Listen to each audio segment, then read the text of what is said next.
And we're rocking and rolling. How y'all guys doing? Hello. Welcome. I'm going to do a DragonLance Hangout. My eyes kind of bothering me, but I guess you can bear with that. I'm just trying to keep myself active. I can't see very well, but I'm going to do what I can do while I can do it. You know what I mean? Okay, guys. Hold on a minute, and we'll just get everything ready here. This is my stream. You know how that goes. Okay. Welcome, anyone. Welcome.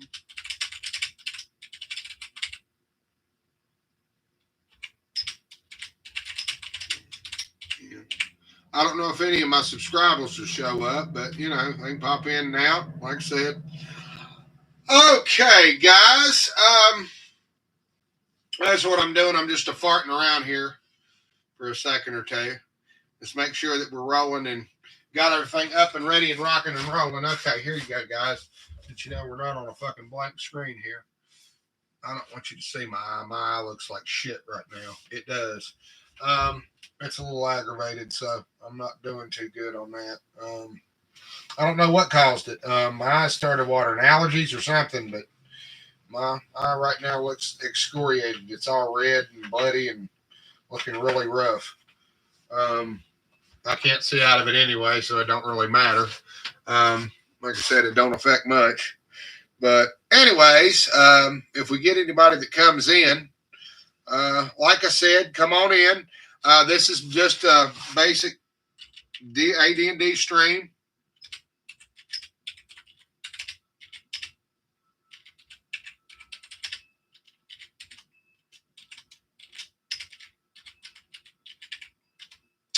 Okay. All right, guys. Let me go ahead and rock and roll. Hell with it. I'm going to get my... I don't know. I probably shouldn't be smoking on camera. I'm not going to smoke on camera, guys. I do on Twitch, but I will not do that on YouTube for the plain simple reason that there's some of you all that don't, and so I will respect that, and the fact I don't particularly want to catch hell from YouTube. I know that I do it on some of the Twitch streams, but like I said, I don't think they want me doing that on YouTube, so I won't.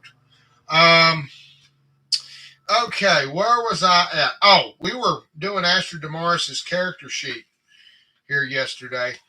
Oh, something about that, guys. While I'm thinking about it, let's make sure that I hope that audio is still coming in. Yeah, it's rolling. I'm guessing it's rolling. I need to make sure and tilt that damn monitor.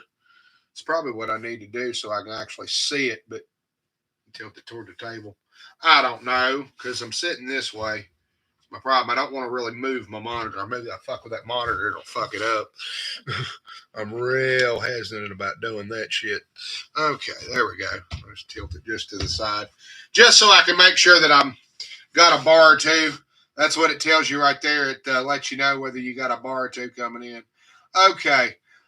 Hello, guys. Somebody give me a thumbs up. I don't know who's watching, but hello, whoever's watching. Somebody's giving me a thumbs up. Hey, we're pretty much live. Let's see if I can get me an ample. There we go. My eye looks like shit right now, guys. I'm telling you. I'm going to put my glasses on because I'm having trouble saying hello. Whoever's coming in, we got somebody watching. We're doing all right. For the moment, anyway. Welcome. Come on in. If you're new here, just wait a few minutes and you can type in chat. All right. Just don't be a butthole. If you're welcome, if you're familiar with my channel or me, come on in. Like I said, if I got people to interact with, I can look at this chat here and tell you whether or not. But like I said, I sometimes will talk. And if I'm not on point, it's because I can't see you. All right. So don't get frustrated that I don't respond to you immediately. Sometimes this thing has a delay. And sometimes my dumb blind ass just don't see somebody coming in. Just depends. Okay. Let's see here. I can't. You got to remember you're dealing with a blind man here. All righty. Okay. Let's see here. What are we doing? What are we doing? What are we doing? Oh, okay. The thing about character building, okay. Oh, I got to get that up off here, by the way, because I said it here. Oh, here it is. It's in a pile. It's still sitting here. Darn it. Okay. All right. I'm going to have to move all this stuff out of the way again here in a minute. Yeah, we can hang out and watch the DragonLance movie if you want to. I can point it at the screen. They ain't going to, everybody else does. If y'all want to do that sometime, we'll do that. Put my little commentary on. I don't know. See, right now, I'm on limited streaming capability on YouTube. They'll let me stream for, I think it's roughly about an hour. And then, I think roughly about 2 hours. They don't let you do like 4 hour long streams because, not like Twitch, because I don't have enough subscribers. So I don't dawdle. Like I said, and I'm not going to get a copyright strike for, even though my channel's not even monetized. I don't try to push it. If I do show stuff, it's in short segments. Okay, anyway, back to what I was talking about. I'm sorry. Like a kinder, my subjects tend to wander off. Okay. I have to get back on point, and sometimes you just bear with me. I'll come right back around. Okay. The thing about character stats, okay, PCs versus NPCs in the AD&D game. Now, I know that I'm kind of against builds, okay? For players, yeah.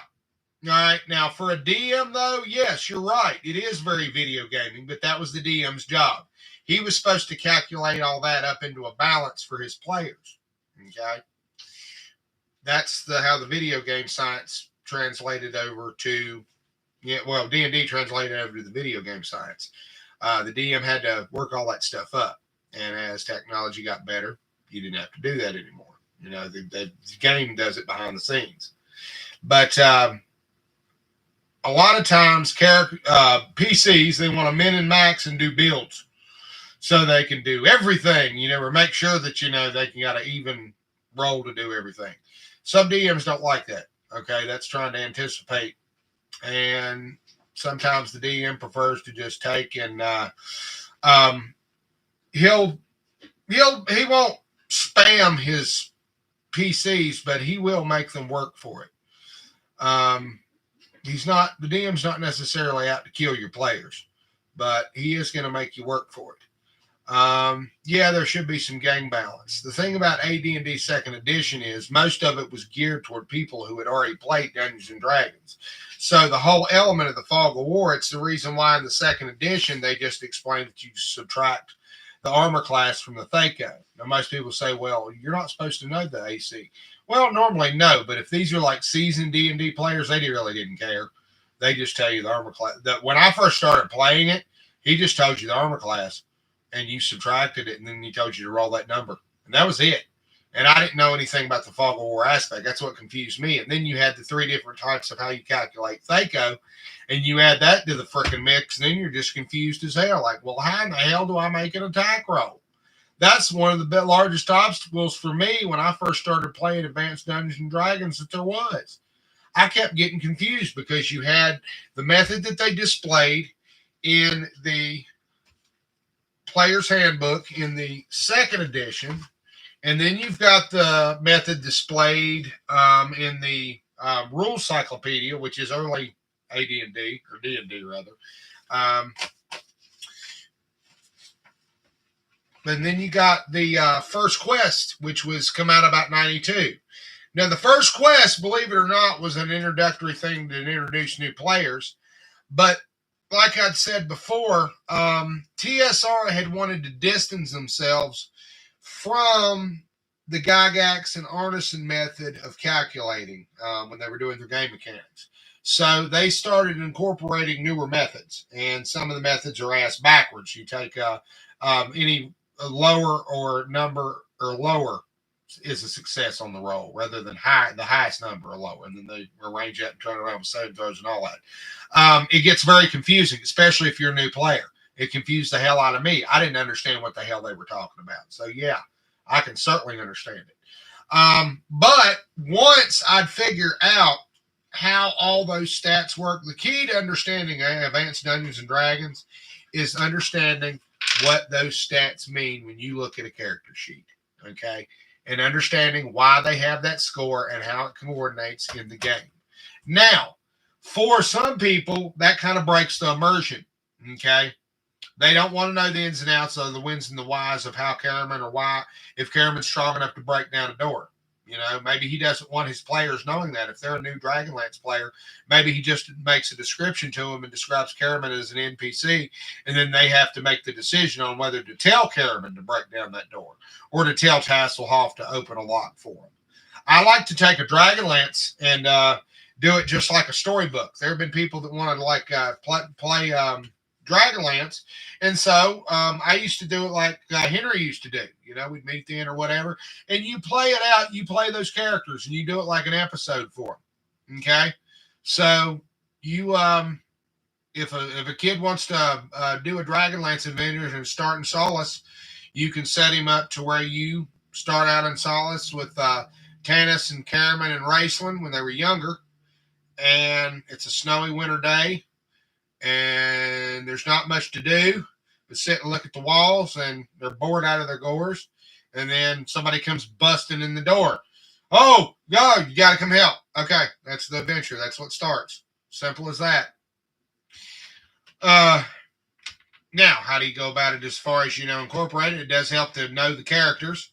Guys, as far as learning Dragonlance, I will say that you should start out with Dragons of Autumn Twilight.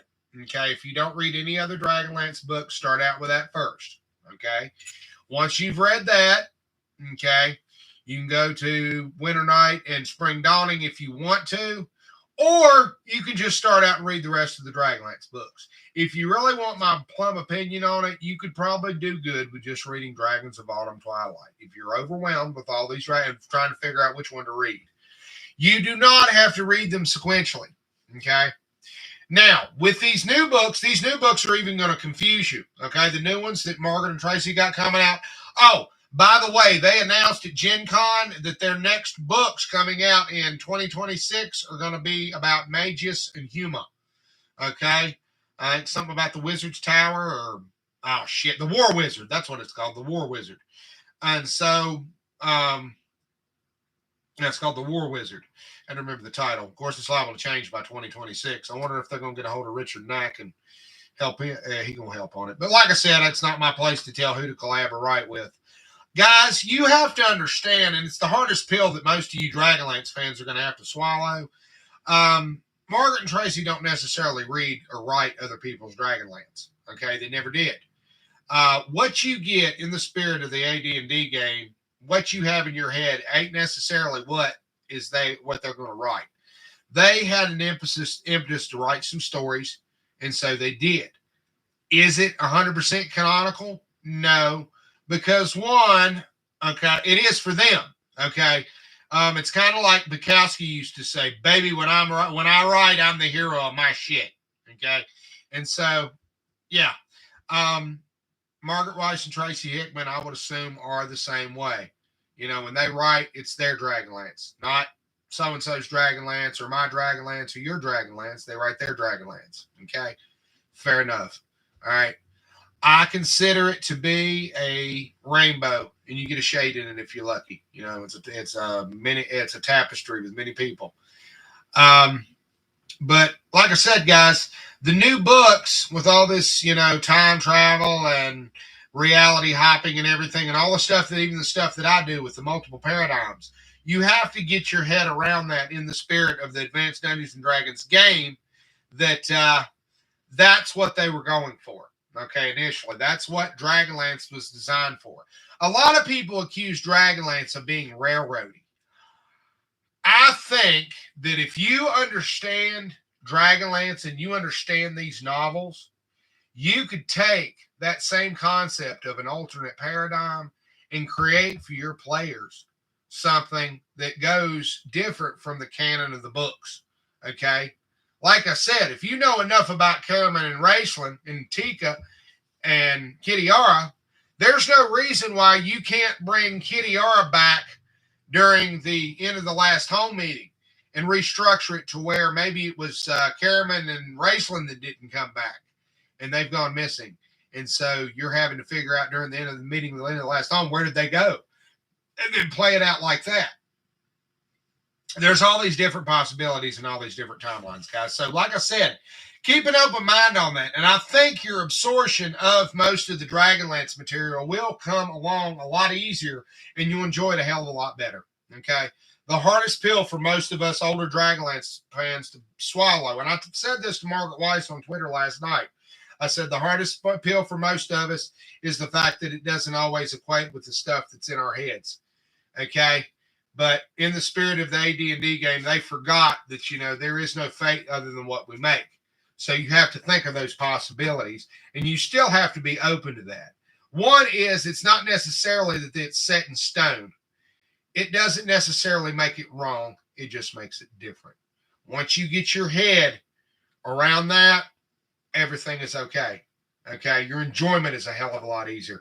Guys, I could stay pissed off at the new Star Wars movies and anything else that comes out like Batman and Superman, but even something like The Flash, as cheesy as it is, the DC stuff, I thought back to when I was a little kid.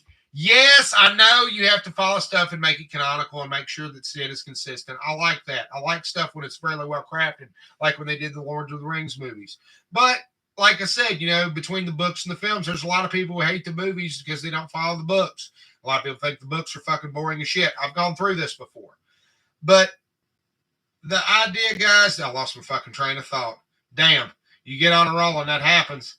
Oh, what I meant is, guys, it doesn't enjoy something for what it is. It doesn't always have to be written in stone. When you were a little kid and you watched Star Wars, you didn't know every fucking canonical thing about Star Wars. You enjoyed it for what it was. Okay? A lot of us have lost that agency. We're too over fucking critical. We have to know every fucking canonical bit of data. Now, I will have to admit, when I do Dragonlance, it helps that I know all these little things. Okay? But it also helps I have to know it because I have to be able to shake it up. Okay? You got to know it to be able to shake it up. So I guess you got to read it first before you can shake it up. And you got to read it before you can comment on it. Right? Right. Okay. So I've read good Dragonlance. I've read bad Dragonlance. Some of the books I like, some of the books I don't like. Margaret Weiss has said the same thing. If I don't like it, I'm not going to read it. Okay? So there you go. All right? There's nothing wrong with that. All right? I'll be damned if I don't want to work for Margaret Weiss or Tracy Hickman. All right? Margaret would probably take that little red pen, editor's pen, and hurt your little feelings, but might make you a better writer. Okay?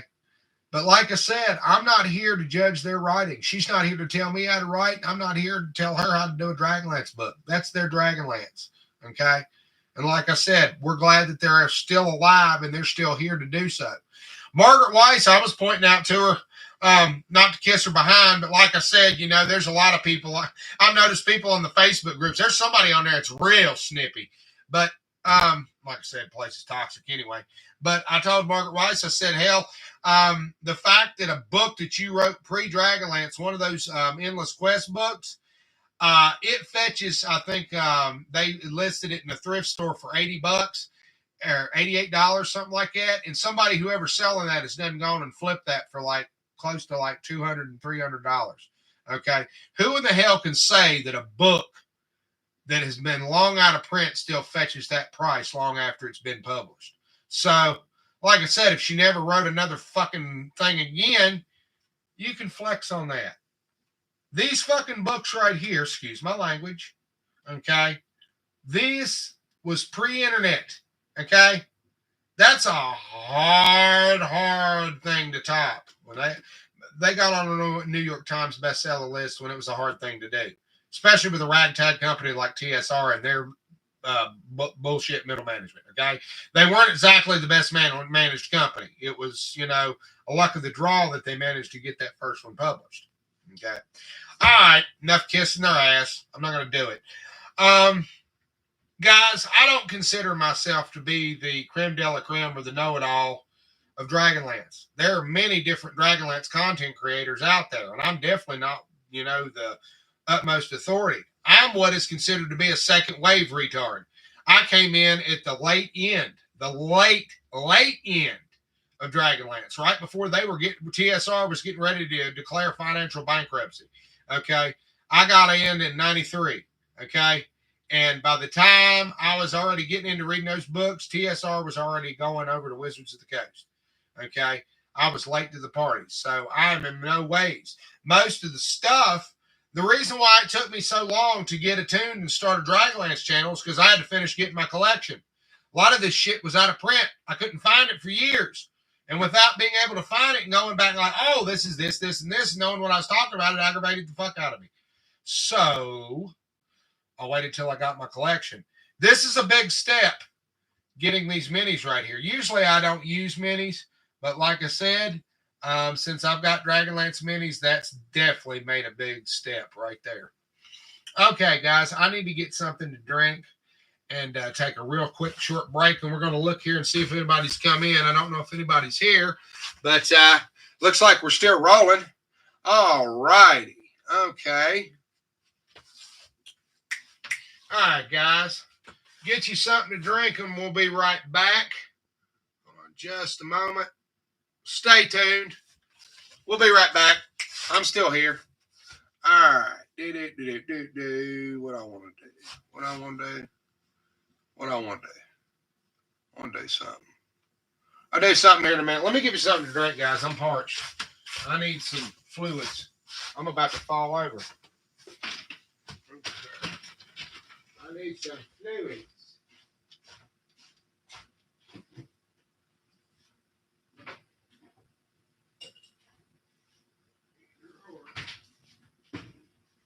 Okay, guys. Yeah, I don't have my Be Right Back screen because we're not on Twitch. I kind of got to yell and talk in the background.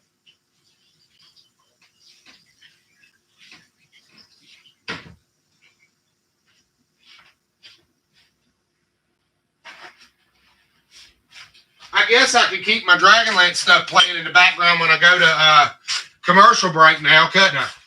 Yeah, I can start doing that.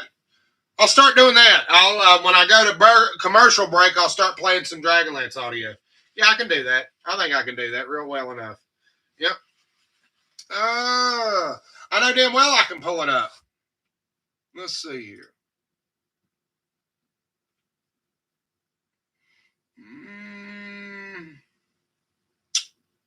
Actually, I'm gonna pull this up again here in a minute.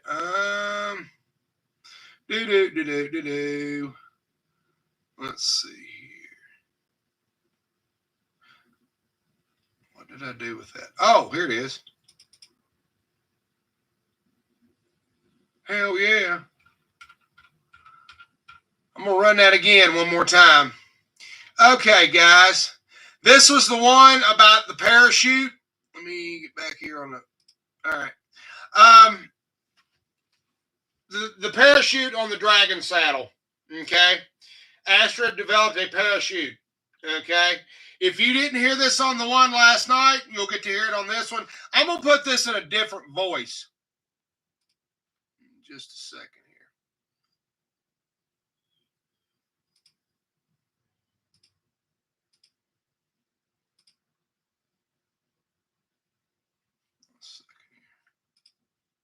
Well, shit. That ain't going to work. Hold on a minute, guys. Bear with me just a second. Hey, I can half screen this. Hey, it'll stay active as far as I can tell. All right, that works. That works. Okay. See, now I can deal with that. Okay. Shit. Well, hell. All right, just a second here, guys.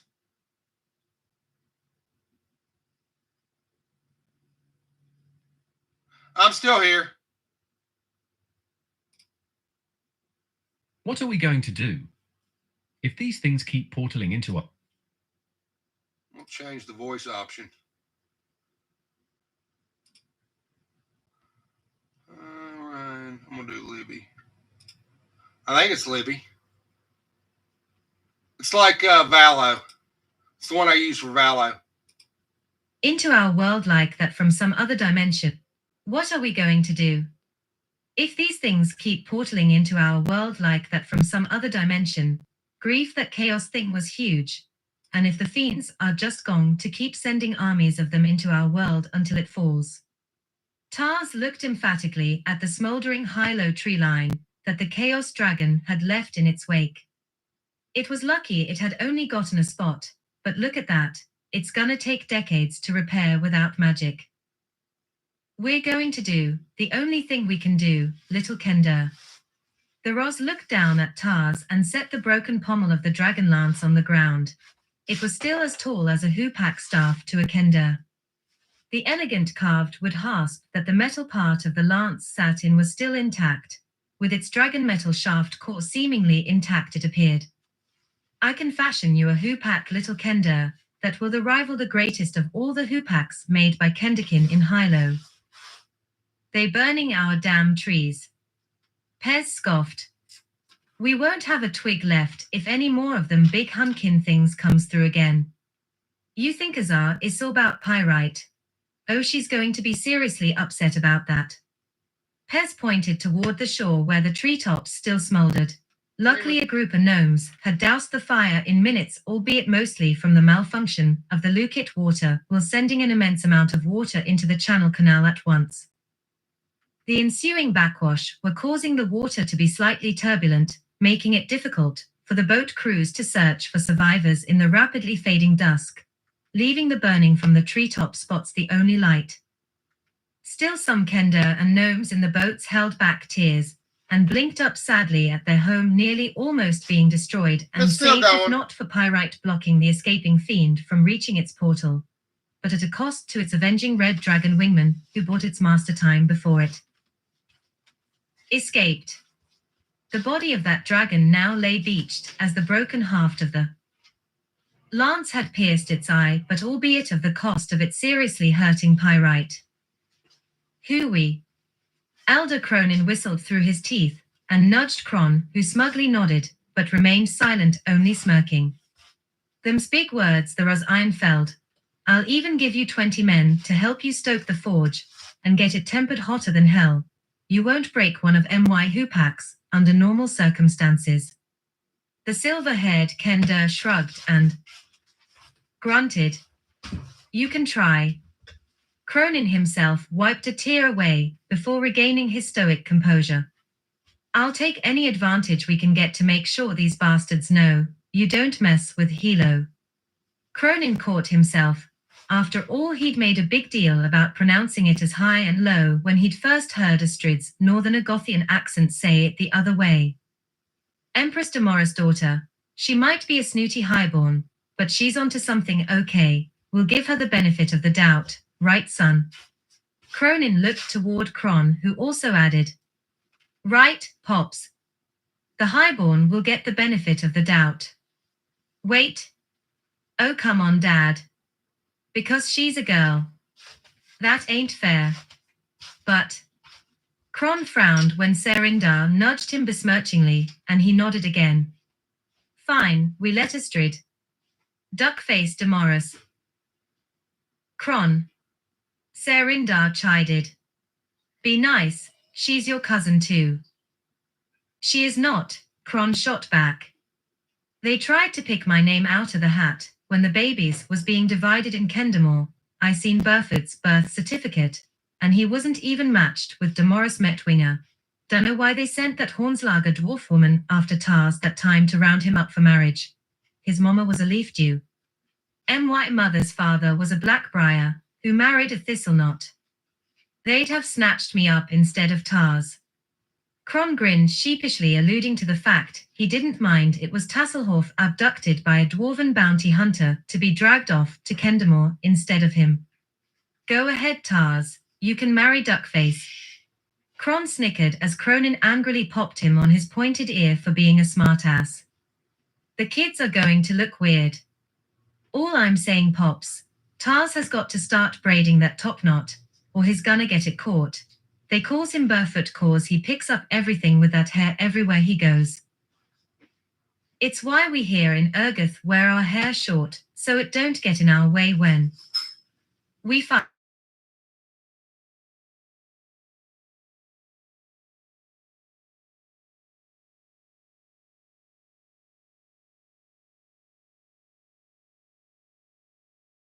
Stop on me. Kron looked balefully at Tars, who just subconsciously combed his top knot and pretended to ignore what smartass Kron had said.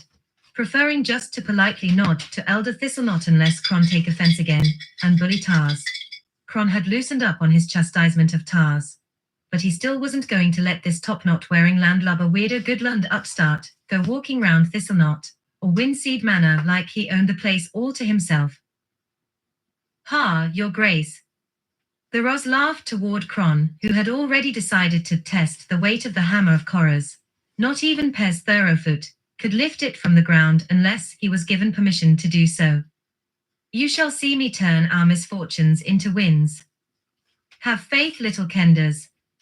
The Roz turned back to Tars, who was still holding the lance pommel and wondering how the Roz was going to make a hoopak out of something that was good on the wooden part. It was made of elvish oak, but the metal part was snapped off and jagged. As it was, it could be used as a crude cudgel, and maybe if Tars himself was inventive enough, he could attempt to yoke it like a hoopak and use it that way. Tars could make a slingshot in about 10 minutes if he had the materials. "We do as your cousin suggested. We make bigger dragon lances, to be wielded by larger hands. The size of those things are not to be underestimated," Gilthanas added. "I'm amazed Astrid survived." Gilthanas caught himself as Laurana also seemed surprised he'd referred to Astrid by her name instead of the Kenderkin, or annoying brat. "She saved herself, she saved her dragon, and I will make no more doubts, she as it were for a Kender, she has proficient skills." "How is she?" "Recovering, quite awake and quite adamant about Pyrite getting the utmost absolute care. She's more angry about the dragon being attacked." Sir Carl snapped the lance and panicked before he fell. Why did he jump out of the saddle knowing she was still strapped in there? "More than she is about almost dying. She says," Sir Carl panicked. "Her little contraption that she and Pyrite rigged up on the saddle was ingenious. It saved her life. I've seen gnomes use them." "What are they?" Laurana looked quizzically at the large piece of tightly woven canvas and silk the squires had gathered up off the main courtyard when people on the ground saw a large shadow, and the limp and obviously immobile injured gold dragon had floated down, albeit with the help of a tearful Kendermaid who safely made it to the ground from the air with her badly injured dragon alive, because of a parachute. Tanis finished for her. The Kender isn't a gnome, and her inventions actually work sometimes. Laurana, however, looked in dismay at the massive amount of blood stained on the parachute. Once it had settled upon the wounded dragon and Astrid, everyone in the courtyard came running. Horns blared, and knights and squires, dwarfs, elven clerics, Kender, cooks and maids. The Kender maids agitated and insistent screams and demands to help the bleeding Pyrite, who was herself telling the Kender to calm down even at the expense of her mighty breath, which came in labored wheezes. DM's note. Despite being attacked by a vicious red dragon, whom the unfortunate dragon rider broke off the end of his lance in a careless mishap, but one that not only injured his opponent, but caused his own demise in the process. The two dragons collided mid-air, the rider being thrown from the saddle. He'd actually attempted to jump thinking his feather fall ring would save him despite abandoning both his dragon and Kender scout, but the Kender maid still strapped into the saddle, screaming taunts and desperately holding on to dodge claws, and leaned back and away while Pyrite clawed and fought the vicious red in a tussle. The dragons broke away, as obviously Pyrite had taken a mortal blow. Astrid watched blood stream from the dragon's left wing as she desperately tried to slow her descent in a fall, but then lost it as the weight of her body started to gain terminal velocity. The Kender maid, still buckled into her part of the back saddle, leaned forward and grabbed the pommel of the saddle and tugged with all her little might. The underside padding of the rider's saddle gave way in, and in an instant a neatly folded piece of canvas attached to a line like a sail. Remember that Pez and Astrid are acrobats in their spare time. Pez is a sailor and also goes paragliding and sailing. Island Kender learned how to parasail their crafts for almost 200 years. They harness the winds and ride them as you would the roads, like a wagon. Astrid activates what becomes the first instant of a saddle-activated airbag and parachute. to be used when riding a dragon, to not only protect the rider, but the dragon.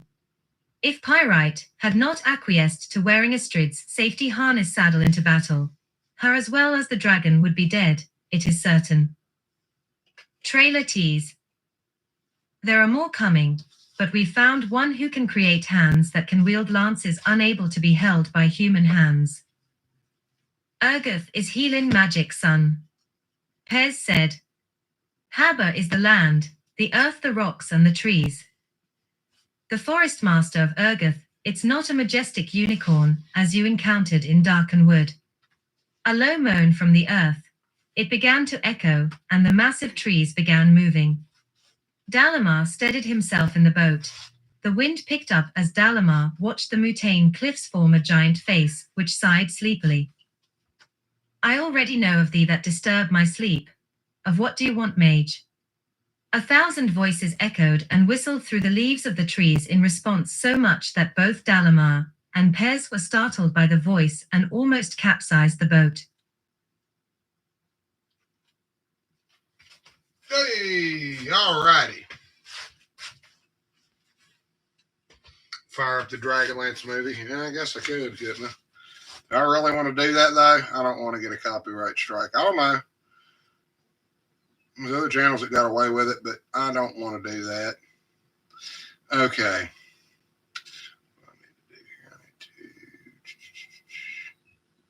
Okay, real quick here, guys. Let me...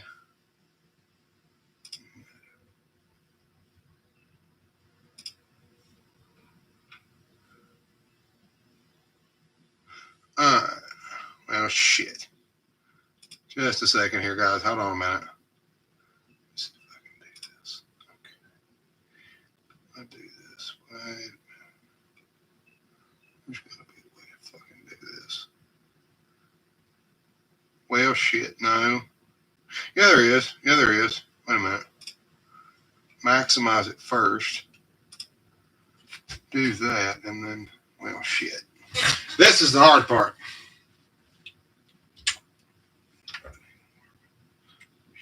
See, this is where I fall out right here. Damn it. Okay, let me see if I can do this. Okay. Half screen that. Okay. As soon as I can get my shit together here, guys, we'll be okay. It's going to take me a minute to configure these fucking windows here. It's kind of a pain in the ass.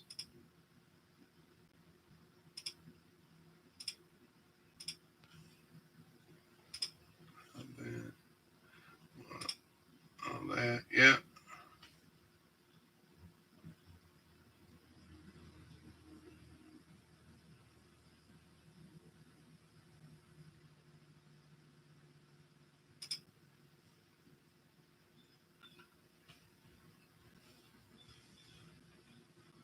Oh, damn it.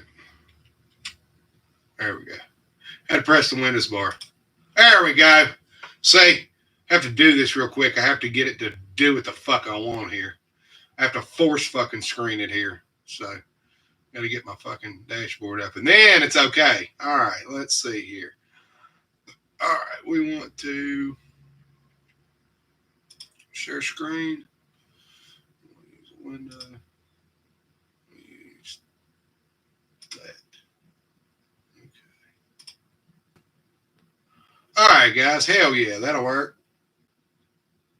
Okay, yeah. All right, guys. I'm putting this up top so y'all can pause the video and read. Okay?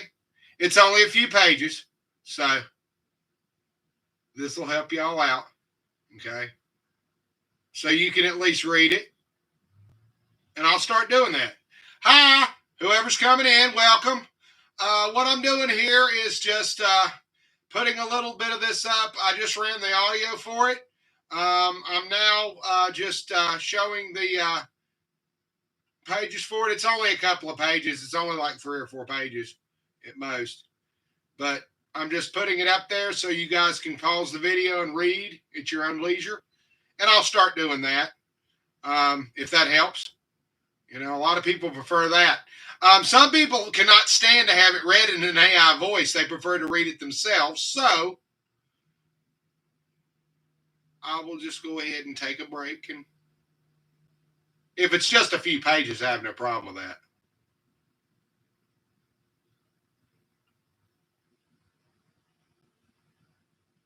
I'll leave about 2 or 3 minutes on the page. And it seems to come out pretty good on here, so yep. Okay.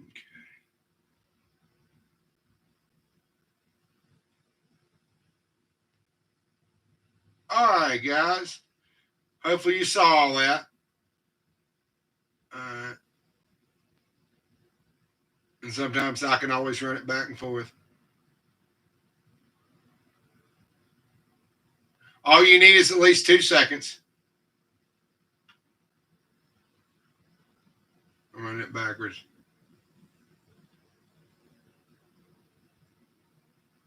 Okay, there you go. All right, we got that one. All right, we're going to stop sharing that. Okay, we're going back to the waking world. All right, that's pretty cool. I like that. All right, guys, hold on just a second here, and if I could manage it, all right, what do I got to do here? I got to keep this on. Okay, I need to turn this off.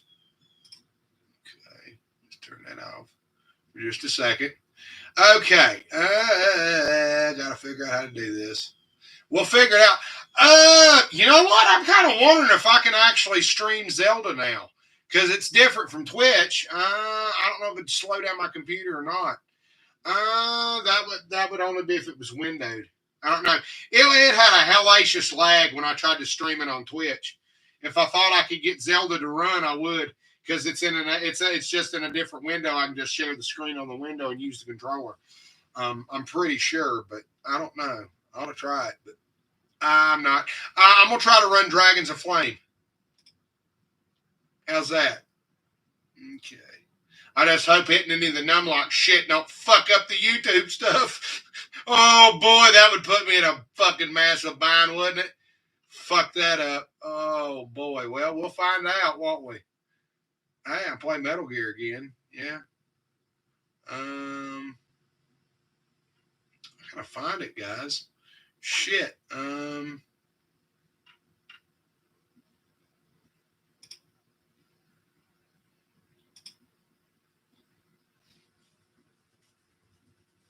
Let GOG pop up and do its normal bullshit. Hold on a minute, guys. It's gonna take a minute. I hate dealing with GOG. It's such a pain in the fucking ass. Stop, you bastard. It'll sit there and lag and want to do an update and shit and all this other bullshit. Get off of that. Thank you. Nope.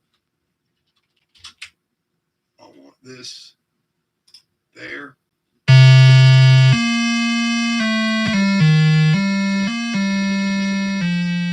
Flapping my fucking ass out right now, guys.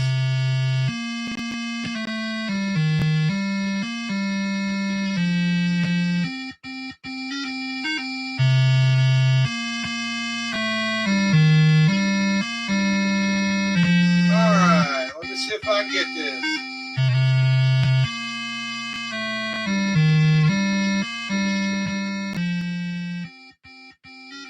Okay, that'll work.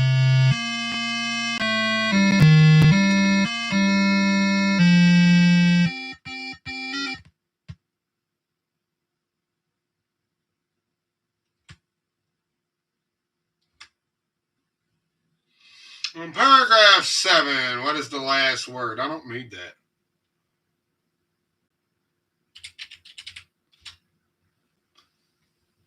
All right, now, guys, remember about this one?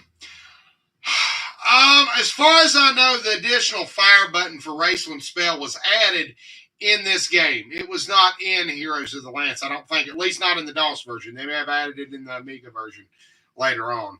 But as far as I can tell, they didn't put it in the other version. So it is what it is. It's all right. Okay. As you can see, guys, remember that you use the directional pads. Okay. The hardest part about this is remembering which one is the fire button and which one is the Raceland Spell button. Okay. You remember that you have a larger menu okay, that you scroll. See? I forgot all about it. Half the damn time you forget that there's more to the menu. You just have to make sure that you scroll down it. Okay. Now this game has its own little pains in the asses too. I won't say that it don't because it does. Yeah.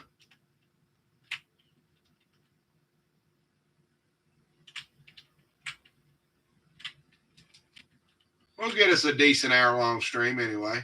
I think it's pretty good. Okay, let's go ahead and come on, meow. Uh-oh. Well, there we go. All right. Had to remember how to get out of the menu. Okay.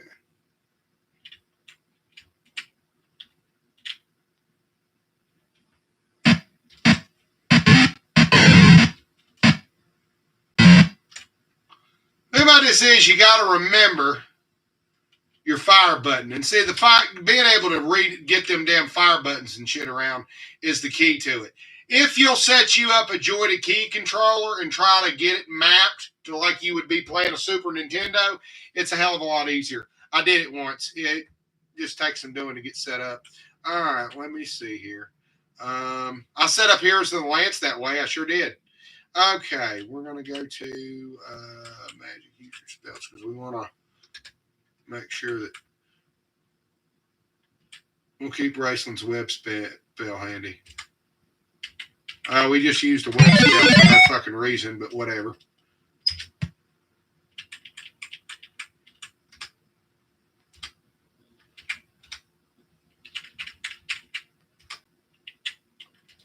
What a damn it. Pick up my damn spear, damn you.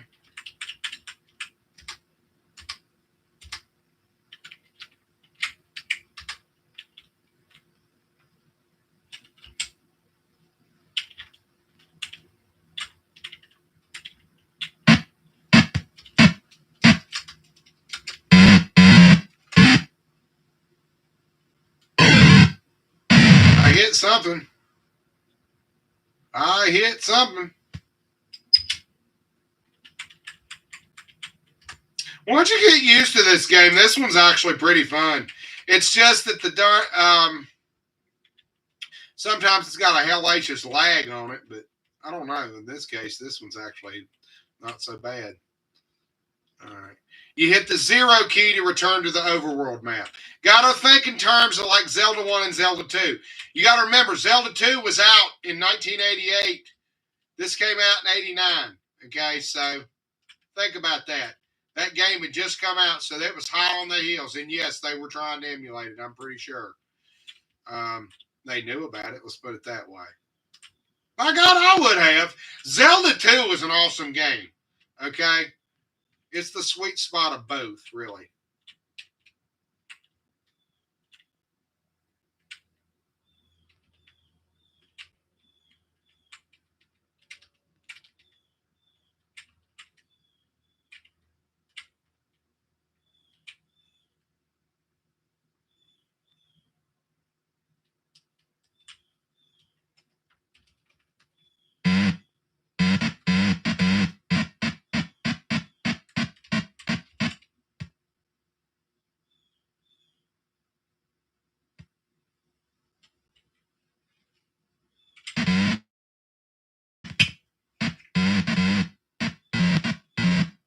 I screwed up on that one. Damn it.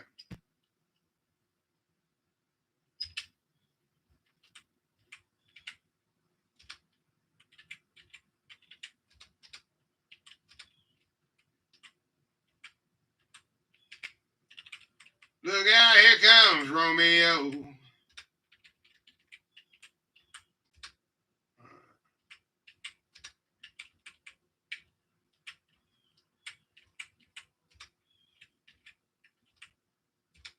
Well, if I get good enough, I'll try to beat this one. But like I said, I ain't going to do it today. And damn well I ain't going to be able to do it today. I'll make an effort. Best I can do.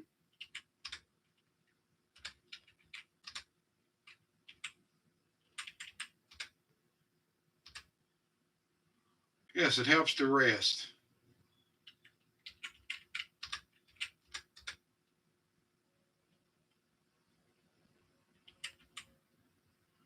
I gotta remember which one to press to get him to fire that damn spell off.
Asshole.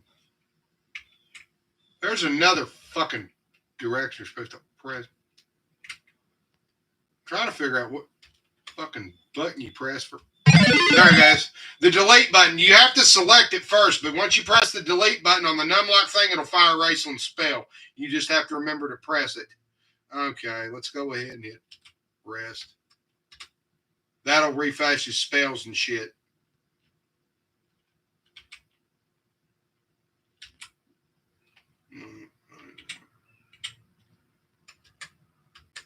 Sometimes you got to get situated before it'll let you cross back. Oh, yeah, it won't let you do it if you're close to a creek. That's right. I get a little bit aggy, but...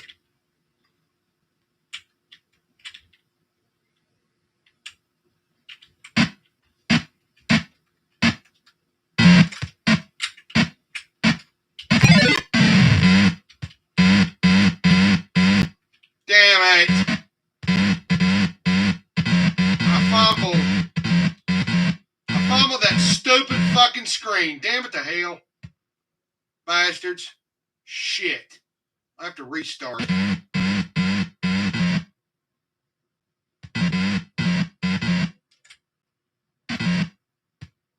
have to fucking restart, I guess.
makes it a lot easier when you do that, when you got that damn fire button. You hit that delete button, buddy, it makes it a fuck ton easier.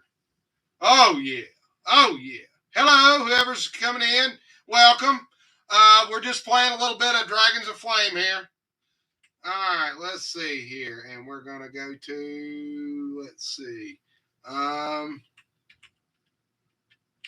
First, we want to rest. Then we're going to, any treasure? No.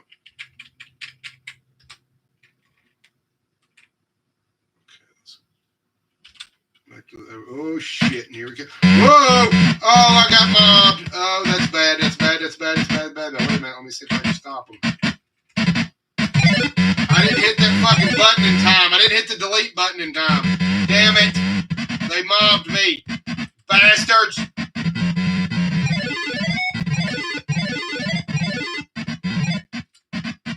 See, they dogpile you. It's like bullshit.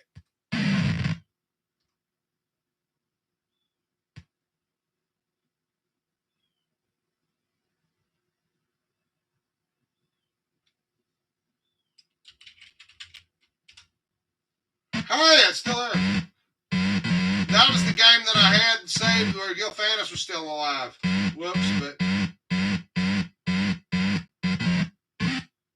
I forgot that I still had it saved, but guess what? Gilfanis got killed. So we're kind of fucking screwed. Damn it.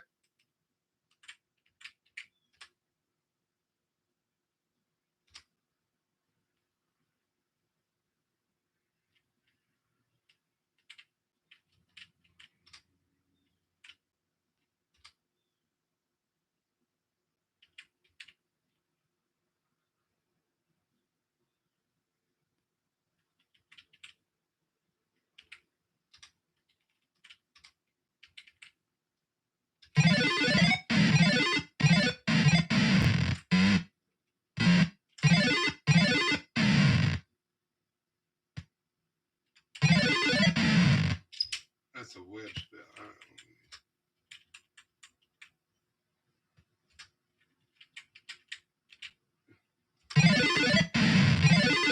See, he'll just keep casting. That's what's cool about that. All right. R. Rest.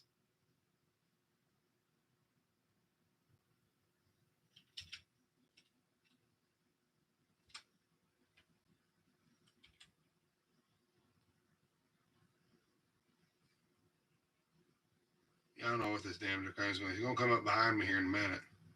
You can bet on it. He's going to try to anyway. Oh, there's some bitch gun.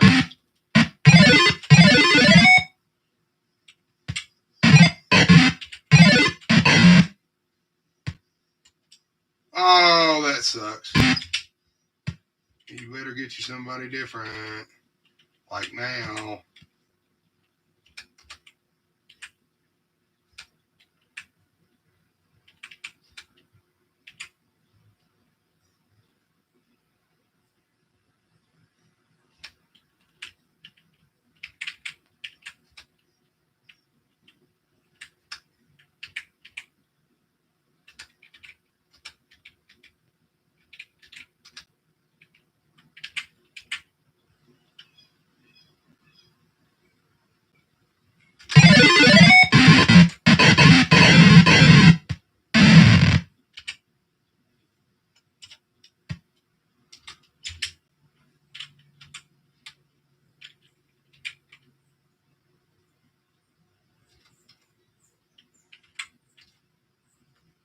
Not real sure how you're supposed to get fucking.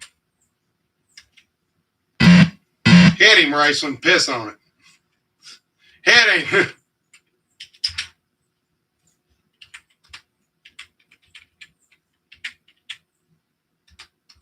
Why in the hell don't they just give the damn staff regenerative power?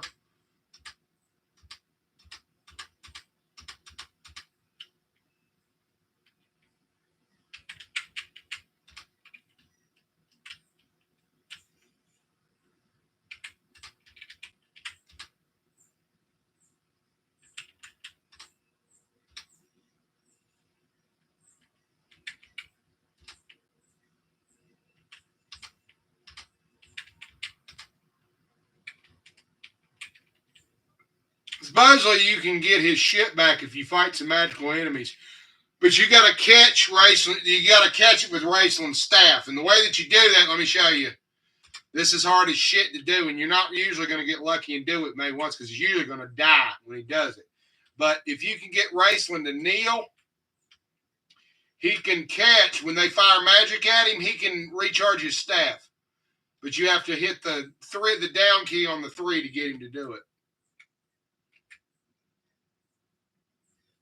My God, white man can definitely jump, though. You got to admit. White-haired man can definitely jump. I made a joke there, you see. Funny, huh? Oh, boy. I know, I'm rotten.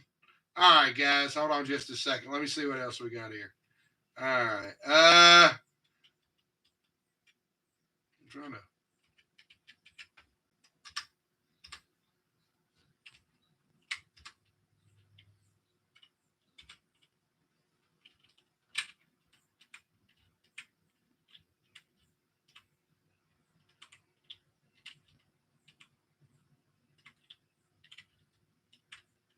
This was on a previous game that I had where I'd gotten Gilthanas, where I'd found Gilthanas and luckily didn't die, but still, Raceland's out of fucking juice, so it's going to be real damn testy for a little bit until I get him back up to...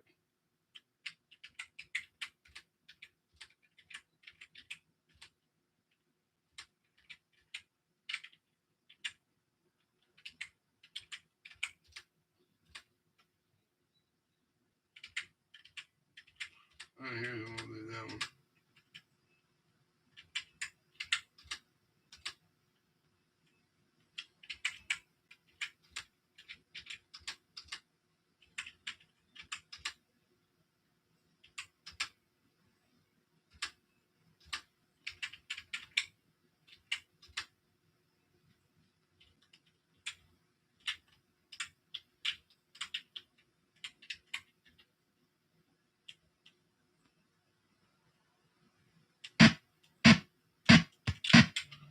And sometimes you're better off to just keep walking forward in some cases.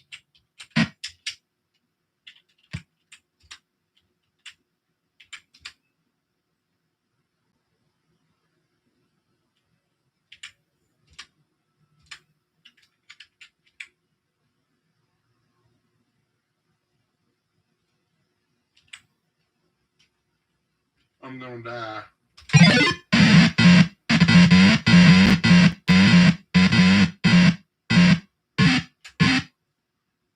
Well, we lost Gilthanas.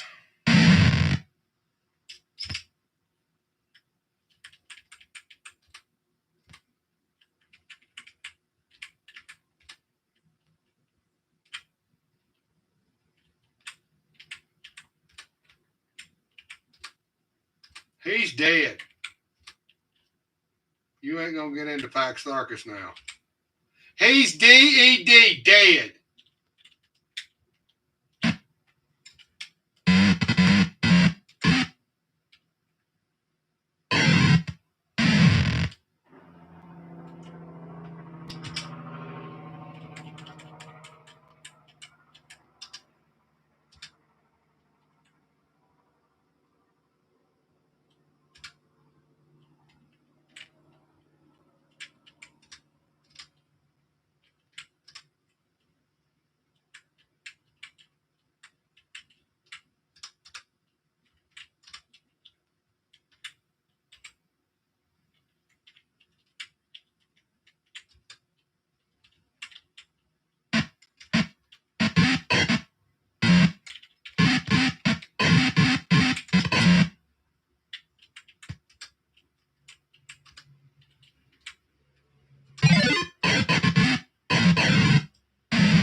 I can't even get the disc on my shackle shit.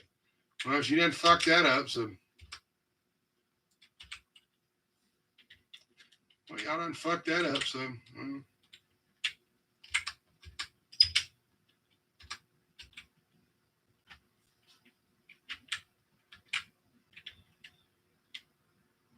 Open up, fuckers!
You're going to curl, get critical wounds. There you go. In all honesty, this game makes so much damn noise, I don't know as I want to have it on blaring up in your ears. This damn thing is annoying as hell. Oh. All right.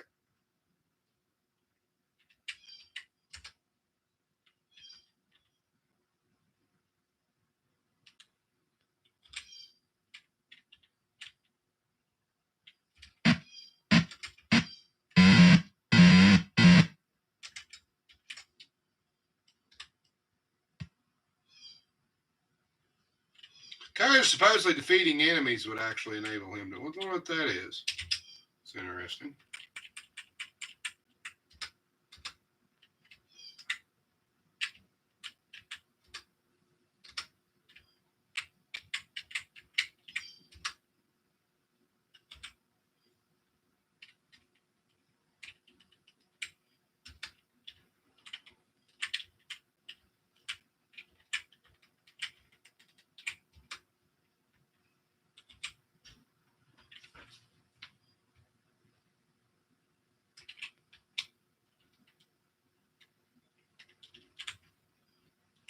Open sesame, bastards. I'm not real sure how you get in there. I'm pretty sure I'm missing something. I'm pretty sure I'm missing something.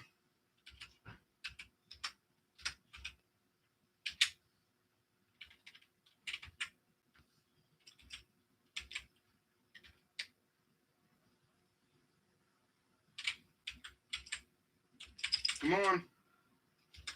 This motherfucker's not going.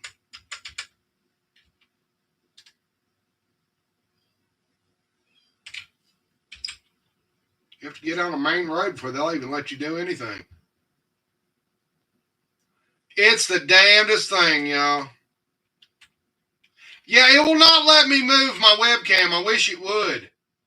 I don't think it will. If I thought it would, I'd move the webcam, but it won't let me move that webcam. It's pretty much stuck in the same place, guys. Oh, boy, oh, boy, oh, boy. What the fuck did I do? Shit. You goofball. Well, shit. Hold on a second here, guys. There we go. Damn it.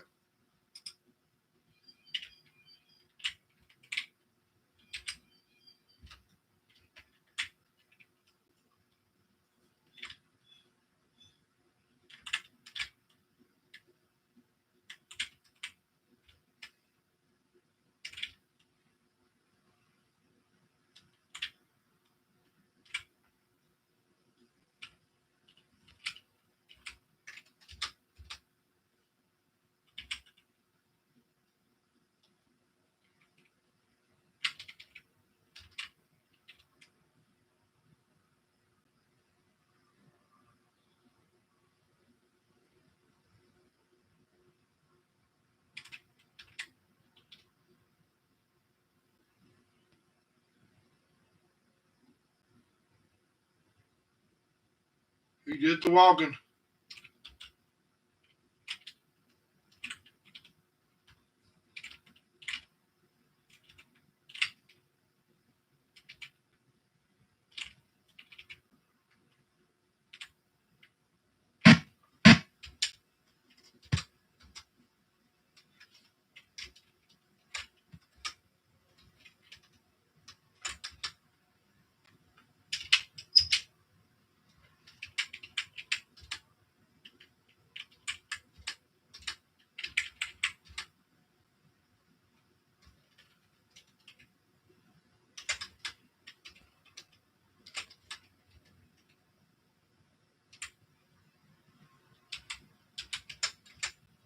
He's out of magic. So he's kind of screwed.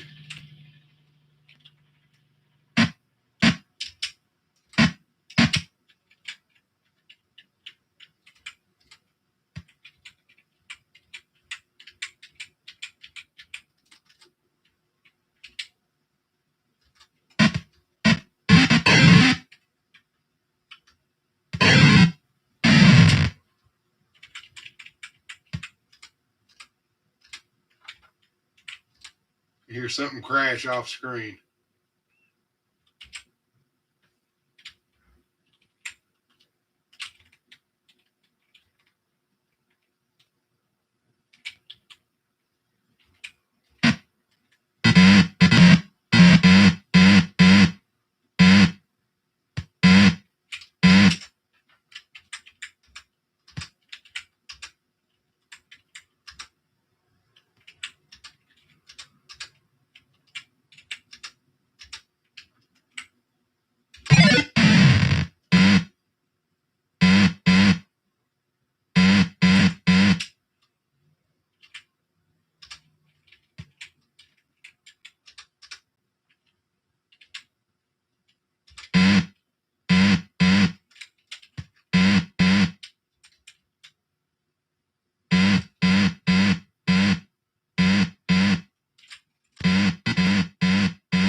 That white's not. Well, the white just screwed up my party, so there you go. Oh boy! All right, guys. Let's switch on back to the regular screen. I'm kind of bored with this. All right. Well. All right, let's go back to our normal scheduled programming here. All right. We're just going to give that a rest for just a second. Okay. Everybody still here? We good? We good? All right, guys. Hold on just a second here. Damn, we've been going an hour and 15 minutes. That's pretty good. Oh, yeah. Okay, guys. Back to the D&D stuff here. Okay, what else can we look at here? I'm about tempted to put the DragonLance movie on just for shits and giggles for a second. You don't think they could get us too much, could they, if we just watch the opening half? Just a segment, maybe the part. I don't know. I don't know. I honestly don't know, guys. That movie's so fucking bad, it's not funny. But I don't really want to get a. No, I ain't gonna fucking do that. I don't want to get a copyright strike for that shit. I don't know. I'm not monetized, but like I said, you never know. Adam was only able to do it because he has a DragonLance channel, and they didn't bother to mark him up on it. I'm still not sure if it's still up. I don't know if it's still up or not.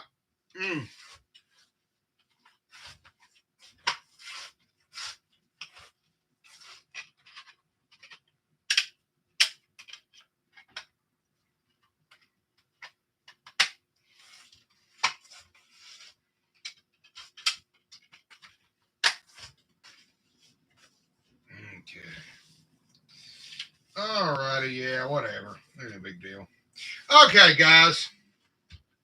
Hold on just a second here. I'm gonna look here and see what else I got here to roll. Okay. What else can I do? Hold on a minute, guys. Let me see what else I got here in my. Let's see what I got in my bag of tricks here.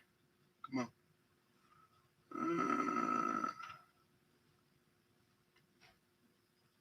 Oh, what the hell? We'll I can find it.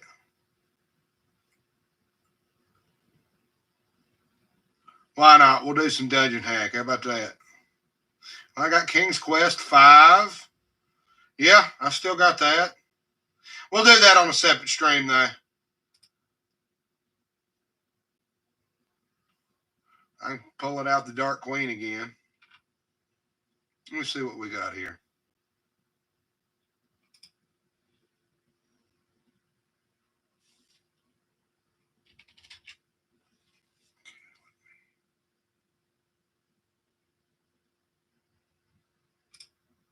All right, hold on just a second here, guys. Do. There we go. We're still going. We're still getting it. All right. No, I don't want to do that. I want to do this. Yes. All righty. There we go, guys.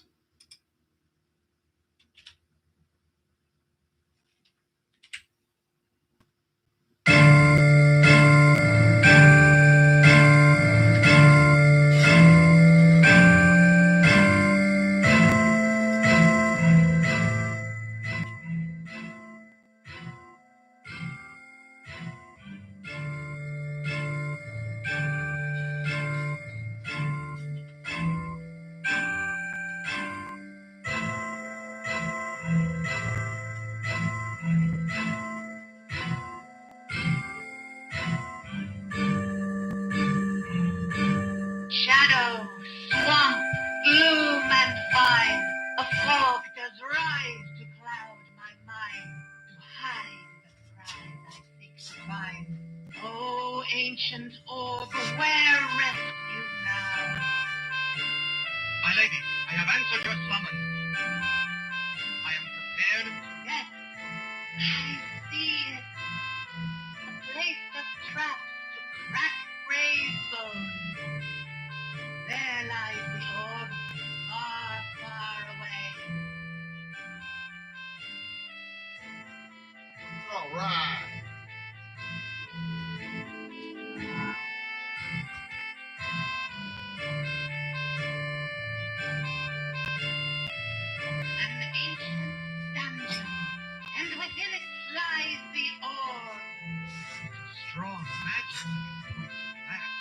Now, what will you be paying me to fetch the ore? There lies gold and gem enough for any man. Take what you will, but return the ore to me. You pay me now, or I'll never get there. I need horses, supplies. Enough. Let the journey begin.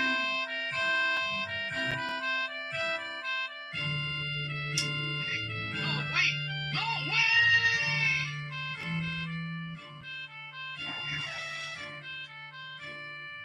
Live or die, adventurer, but bring the ore to me.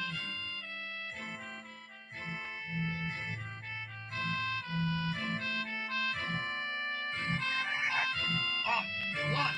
My insides feel all twisted about.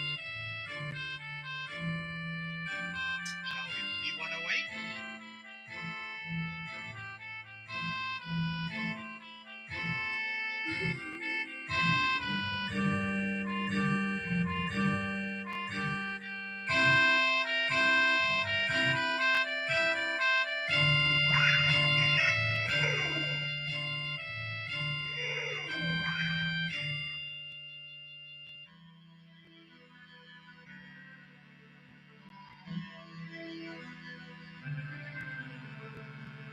Bring on your worst, dungeon.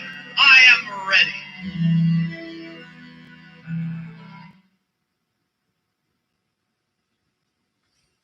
All right.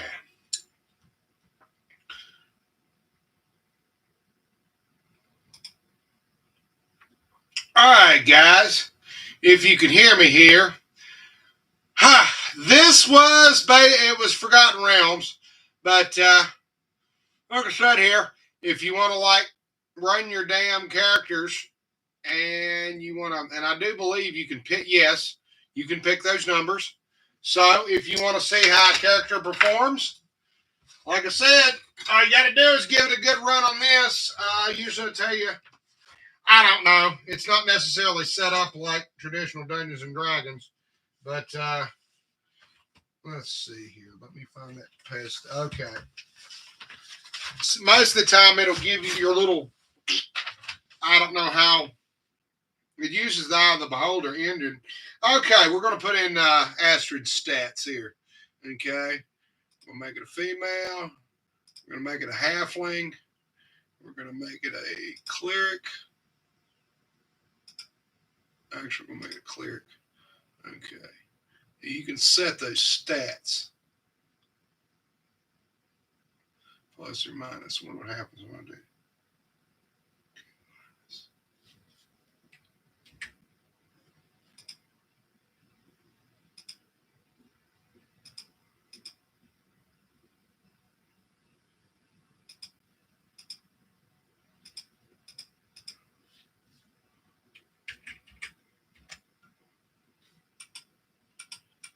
All right, you right click it to go down. Okay, there you go.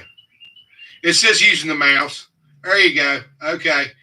Yeah, it's just the mouse. Okay, I can do that. I can do that. Okay.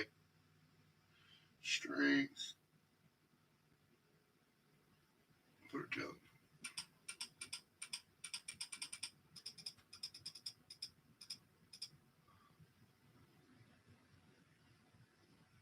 What's her wisdom? It's 13. 13. Dexterity is 19. Okay, your constitution. 16. Okay.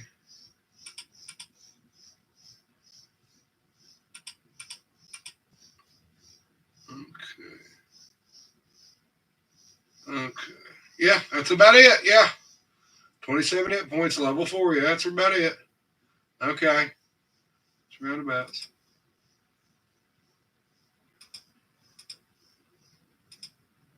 I'm guessing.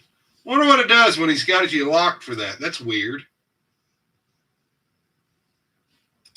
Was that set by race or what?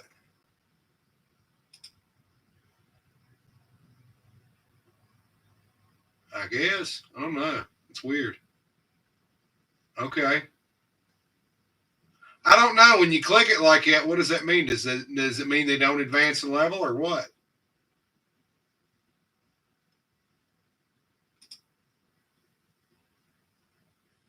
Oh, okay, whatever.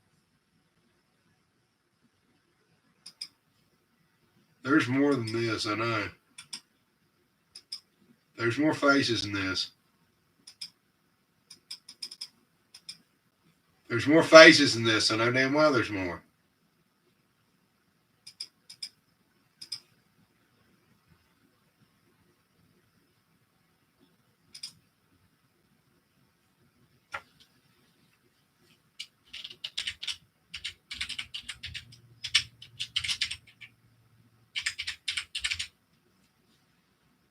Mm-hmm.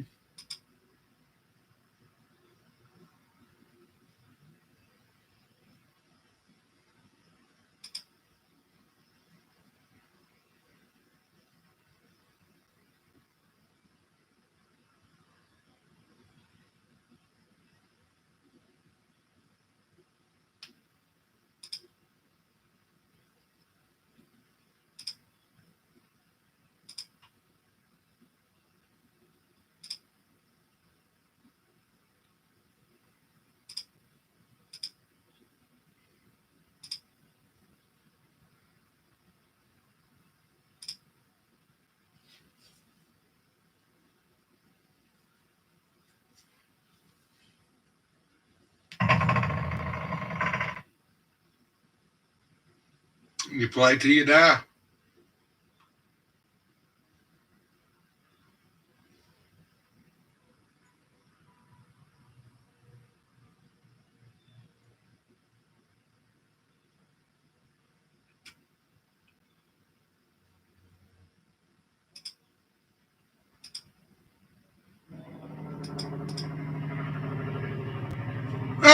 They got her as chaotic evil. I didn't pick her alignment as that. I did not pick her alignment as chaotic evil. And they gave her a chaotic evil alignment. They gave her a little fucking, they made her a little shit. Damn, y'all. A chaotic evil cleric. Are you fucking serious?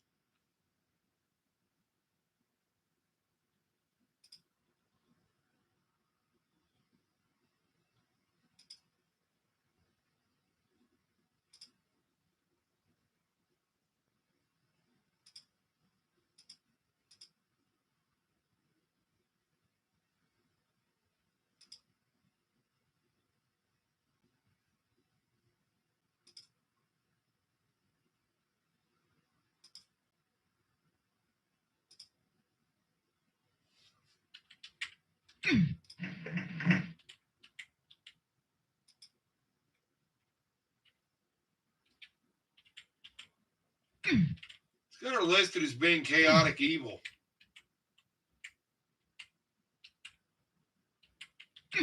I didn't pick that fucking alignment. You just gave me the fucking alignment. I don't know. So they think they don't like Kinder, I guess.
Made her chaotic evil, boy. That's fucked up.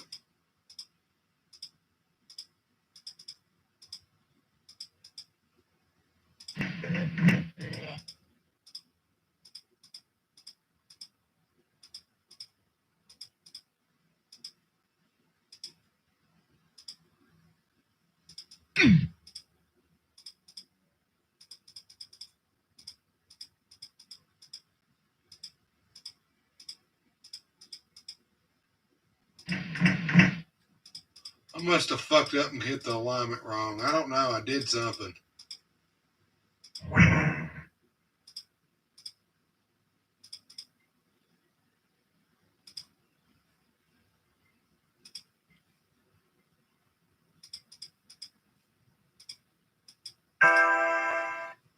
See, that's cool.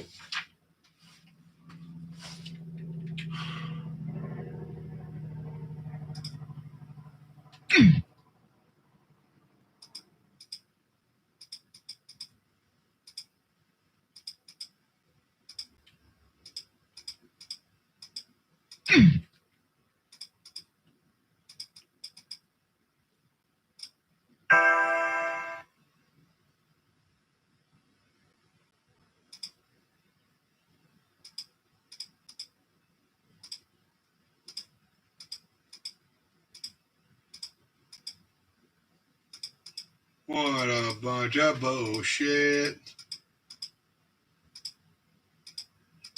What a bunch of bullshit.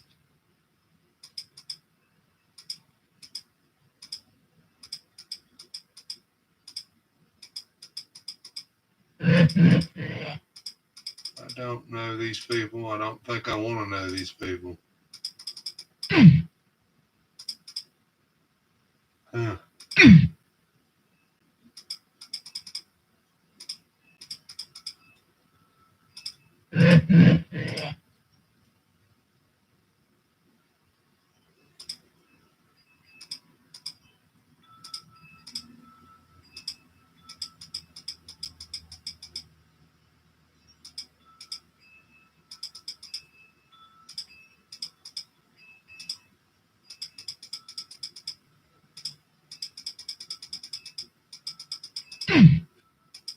I'm hearing this. I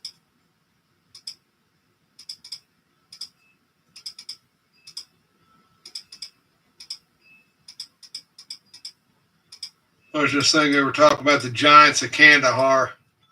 Where supposedly in Afghanistan, people have seen large humans dressed like natives, but they're big, they're hairy, and they tend to walk down the road with big sticks and kill goats.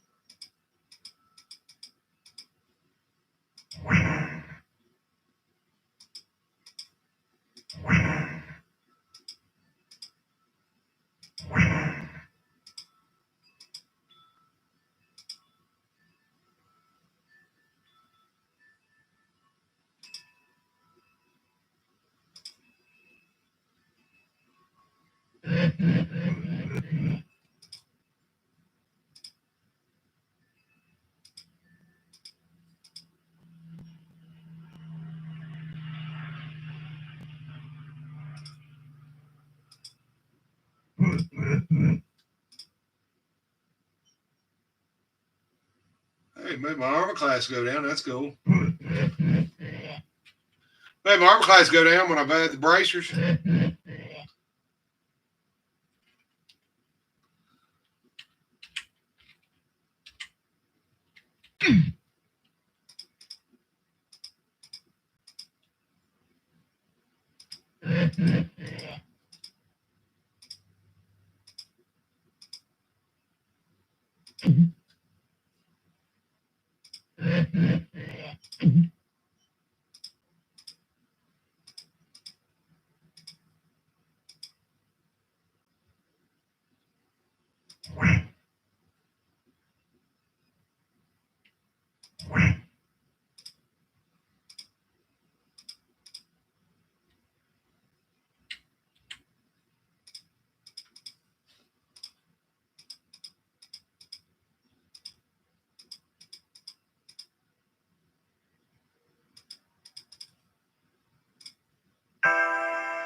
Yeah, I don't know why it made after the chaotic evil. I guess it don't like Kinder.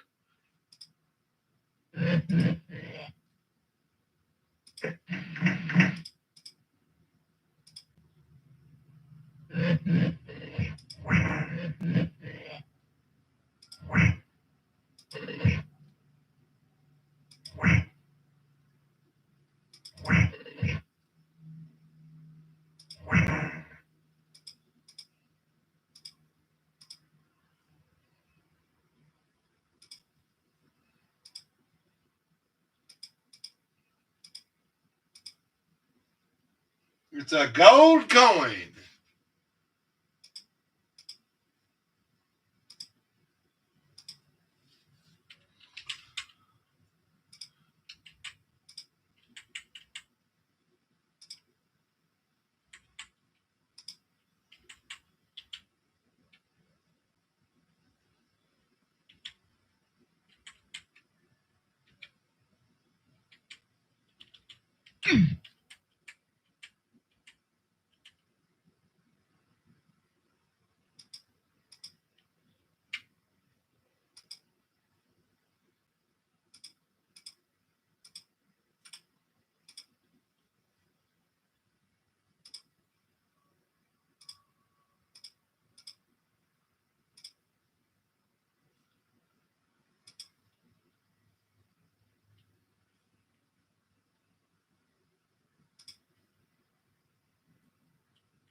Oh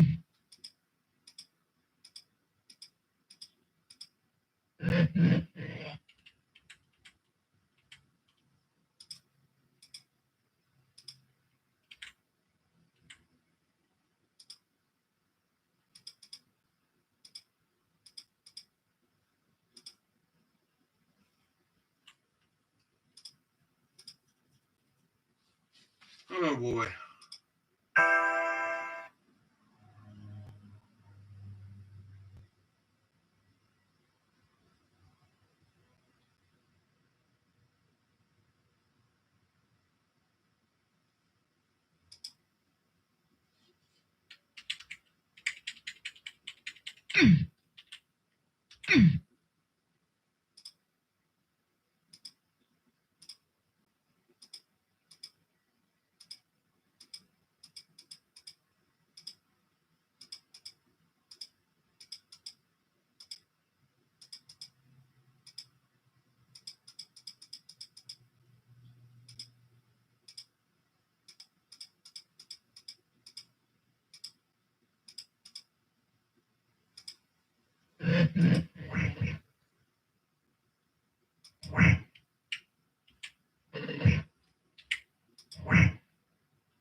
Good, chill back.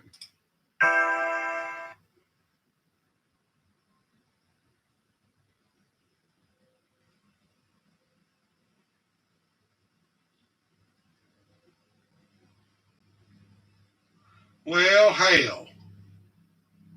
I see it, but it looks like it's just a dead end.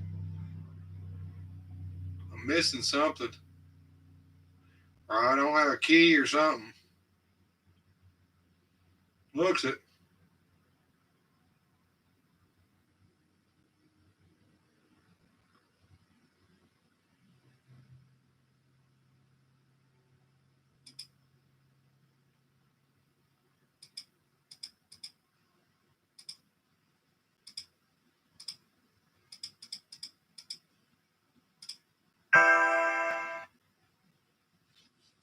It's a dead end.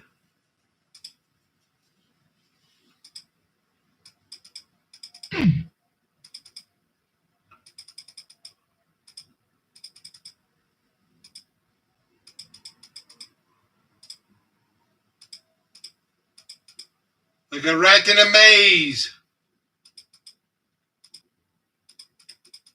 Yeah, maze crawling shit. Yeah.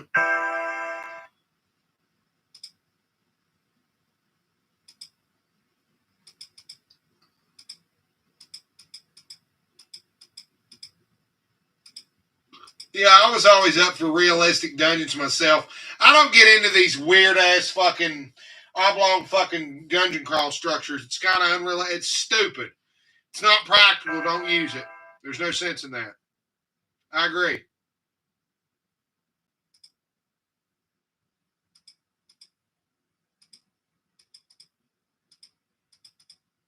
I'm all for randomizing, but I do want the terrain to make sense too.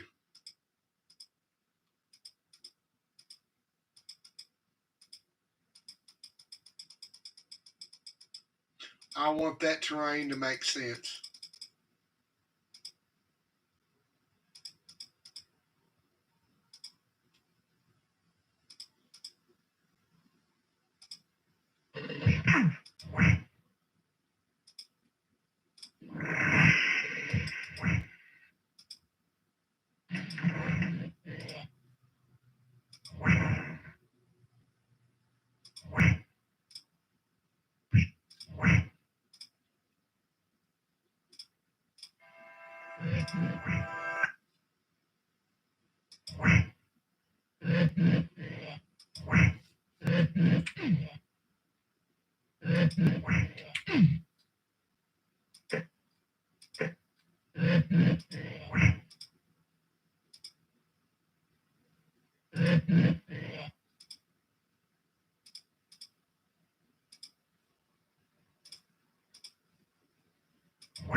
I guess still personal and some bitch, but what the hell?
Hmm.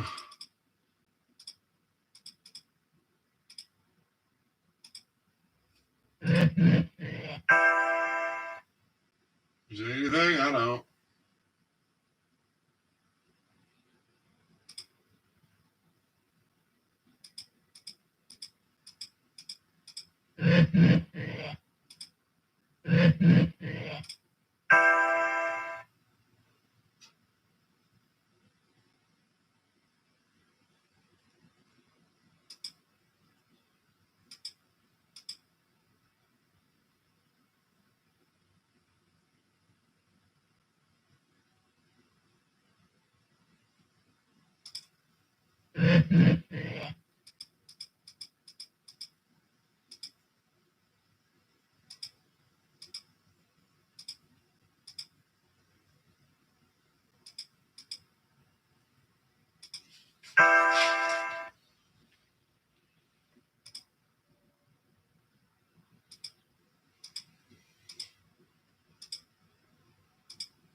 I'm still looking, man.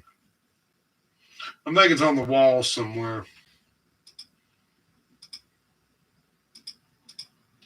Most of the time, it's just a switch or something you forgot to hit.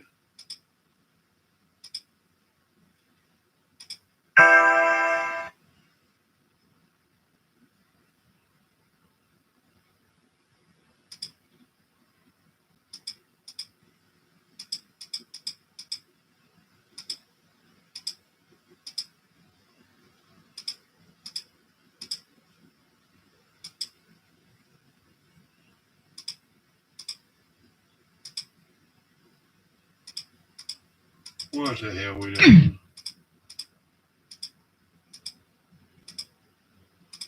Look for a switch.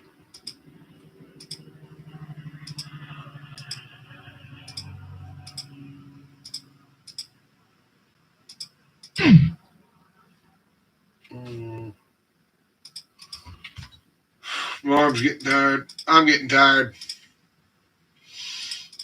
My eyes getting a little tired here. Hello, whoever's coming in.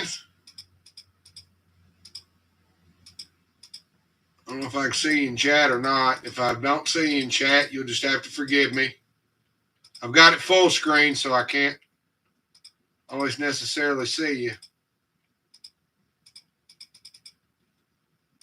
I don't think there's a way out of this dungeon that I know of. Those are windows, but fill those bits, those no walls. I don't see nothing else unless there's something that's a fake wall someplace. It's the only other thing I can think of.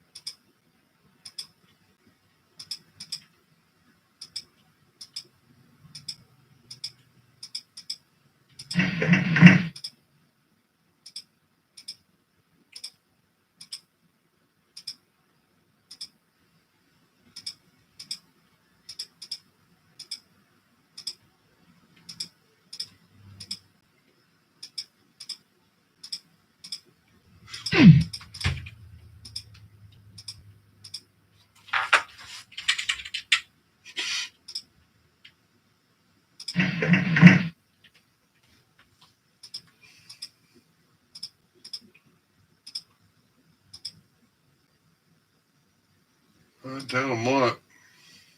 Shit.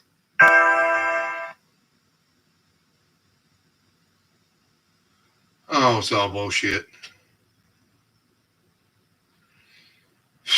I don't know. Well, hell.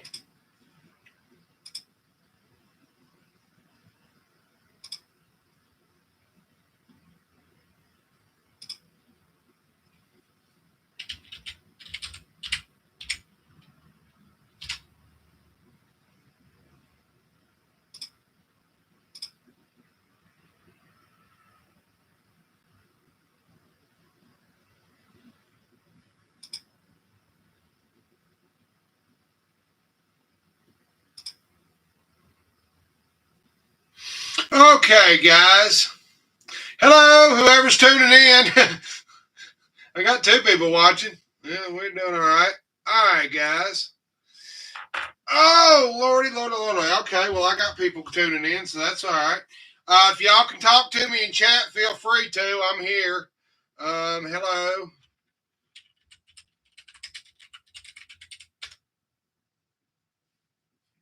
Oh, okay.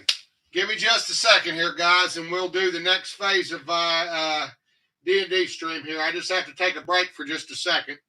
Just give me just a second here.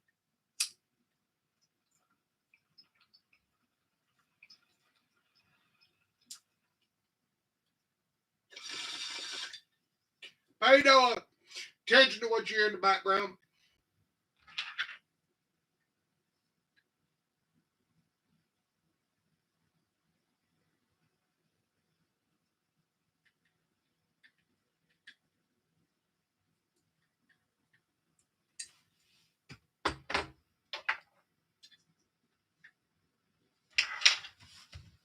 All right, guys.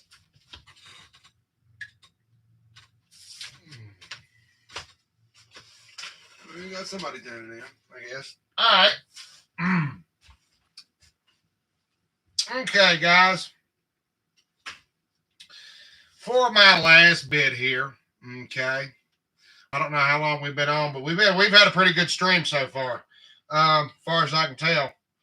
Okay, guys. Like I said, most of the time, once you learn how to read these stats on these sheets and what the numbers mean, you'll be okay. Okay. THAC0 is determined by your class and your level. Okay. Your THAC0 is what determines how easy you can hit something. Okay. You take your THAC0. Okay. Your calculated THAC0. Your THAC0 calculated by either your numbers, your ability scores, your weapon. Right. That's what modifies your THAC0. Your THAC0, once it's been modified and calculated, that's what you use. Then, of course, you subtract the target's armor class from that, and that gives you your 2 hit number. And when you roll, if you roll at or above that, it's a hit. Simple as that. That's the easiest method I know as far as, AD&D. Of course, there is the other one where you just add the numbers. What you do is you take, let me think of how I did it. Okay. Say, for example, it's an orc with an AC of 5, right? And you've got Flint. Let's see. His THAC0 normally is what? His base is 19, right? Okay. You're trying to hit a THAC0 minus no roll? No, whatever. No. Okay, roll a 12, right? So 12 plus the armor class, which is the 5, 12, 1, 2, 3, 4, 5, 13, 14, 15, 16, 17. So that's 17, right? 17, and if plus he had a +2 modifier. But without the modifier, I do believe, let's see, he would have missed it because it's not over the THAC0 number. It's an ass backwards way of calculating THAC0, but it's also to keep the fog of war aspect. I know it gets very fucking confusing. I just subtract the THAC0 from the subtract the armor class from the THAC0. Or you can use THAC0 minus die roll. Okay. THAC0 minus die roll is just a randomizer, is all it is. Sometimes you can get, if your THAC0 is 19 and you roll if you've got like a THAC0 of 17 and you roll like a 19 on the die, so it would be a -1 for the armor class. So you'd have to be able to hit a -1, THAC0 minus die roll. And anything at or above that, I think that's how they calculate. See, it confuses the fuck out of me too. Okay. But Tasselhoff, he has base THAC0 19. It's 17 with his weapon. Okay. Just remember that. Most of the time when Tasselhoff makes an attack with a hoopak, it's 17. Okay. 17 minus whatever the fuck you're aiming at. 17, 16, 15, 14, 13. Roll a 12 or better. Yeah. What did I get? It's in the floor. Oh, fuck it. The damn floor. Roll a 5. No. Oh, you didn't get to see it, did you? All right. Point to the fucking camera, dickhead. Don't cheat.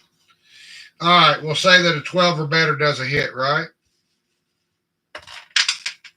What we get? You got a 6. And now you got a 9. You still missed it, dickhead. Oh. But yeah, those methods of THAC0, it gets kind of confusing, especially for new players. Okay. But if I'm running a game, okay, in all honesty, when we're playing, what am I going to do? I'm going to ask you when you go to make an attack, okay, what's your THAC0? I'll tell you to roll. You roll. I subtract that. Look and see if it hits. Simple as that. That's all it is. Take them out of die roll equals armor class hit. It's just it's a randomizer. You can do it that way.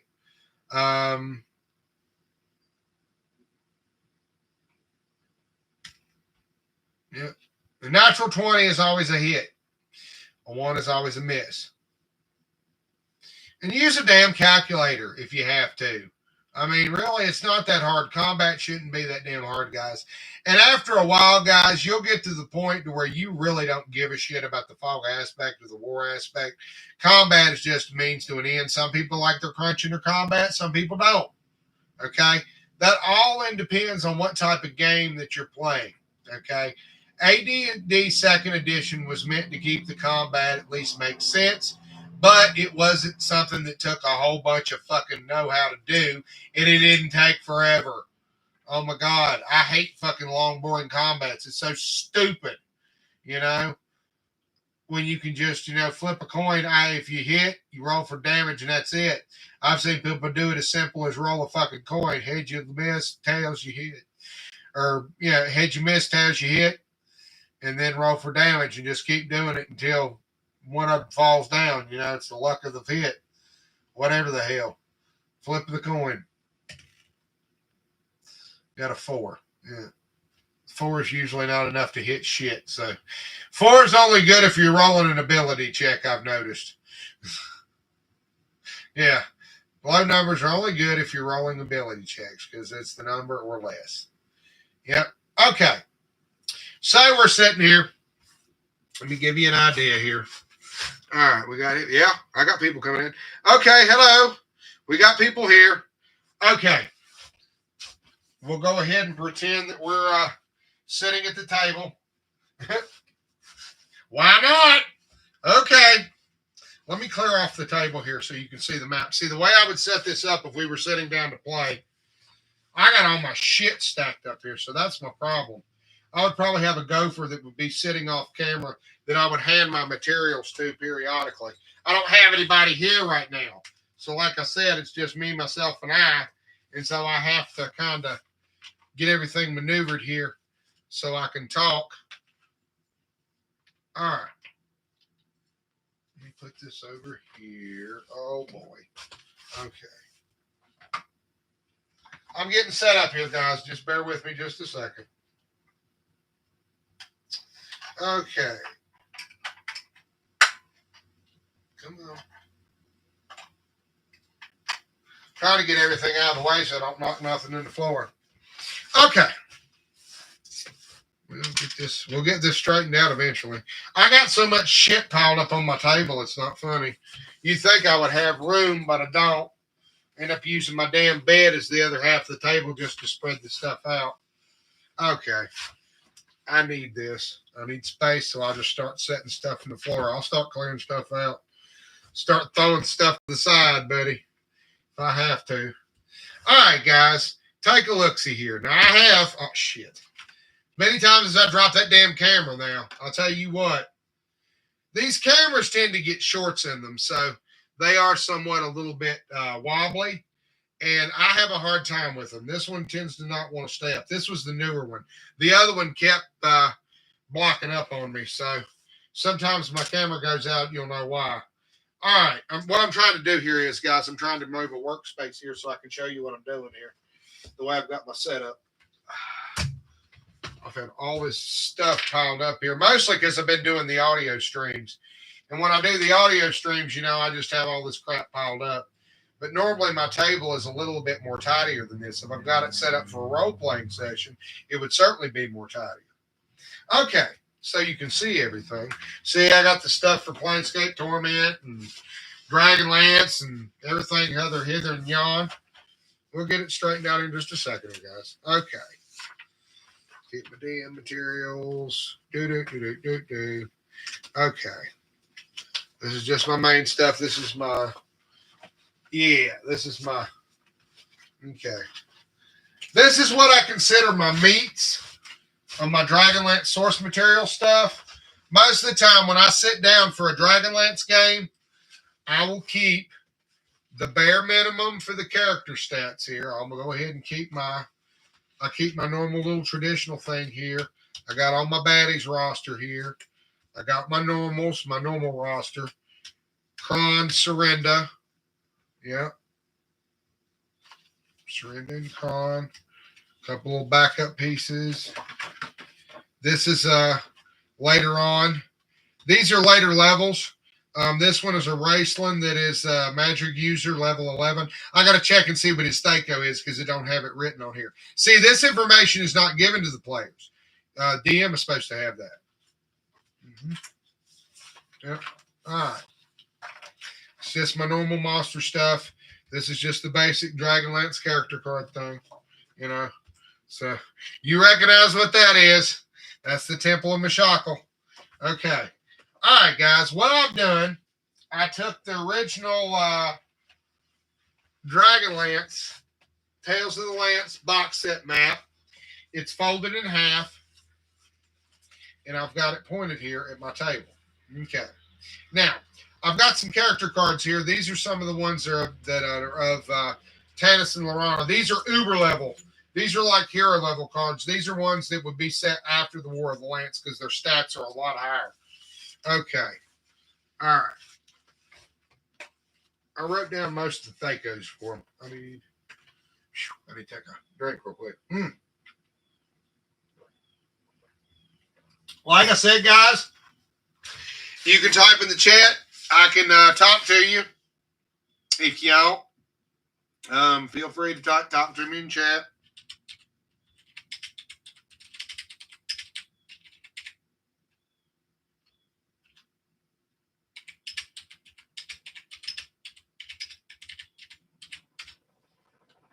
Yeah. If I see you, I can see you. All right. Okay, guys, take a look. This is my setup right here. All right. Now, as you can see, I have a pane of clear tempered glass that I use.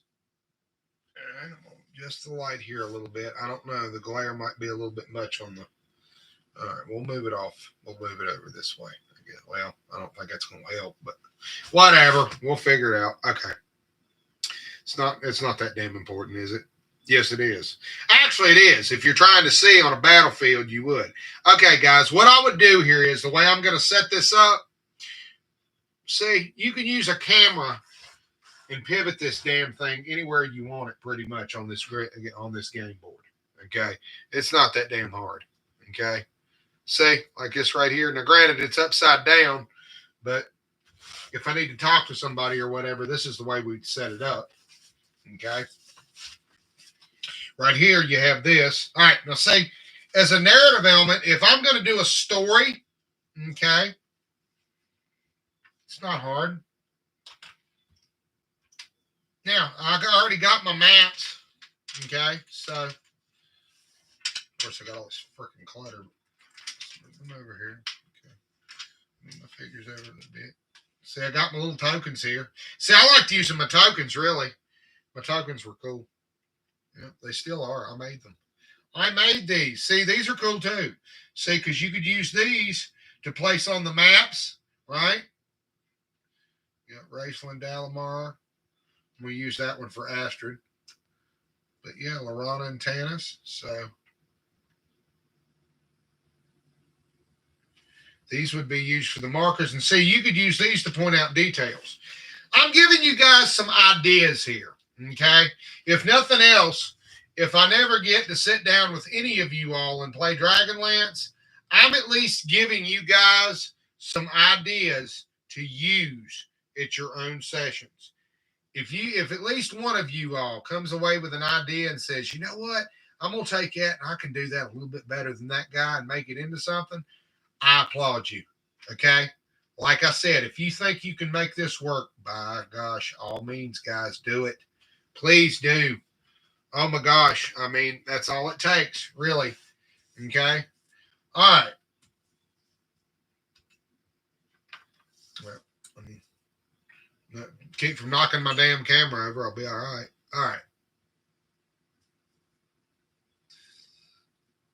And so you got your maps and everything. Now, the idea would be, okay, you got your battle map. So you pick you out your. Let's see. We got Taz. Yeah, I'm a blind man. You can tell. All right. Yeah, I have a hard time picking them out which is which. Oh, boy. There's Raceland. Oh, shit. Well, if I don't drop him and break. Hell, I keep dropping these damn things. They're sturdy there. They're rubber. They're heavy duty. They're not flimsy. That's what was so cool about them. They are sturdy. They're like rubber. They're rubbery. They're hard plastic, but they're rubber. Where's Lorana? Okay, where's Lorana? You see her? Oh, there she is. Okay. There's, and that's Riverwind. Where's Tannis? There's Tannis. Okay. There we go. There we go. See?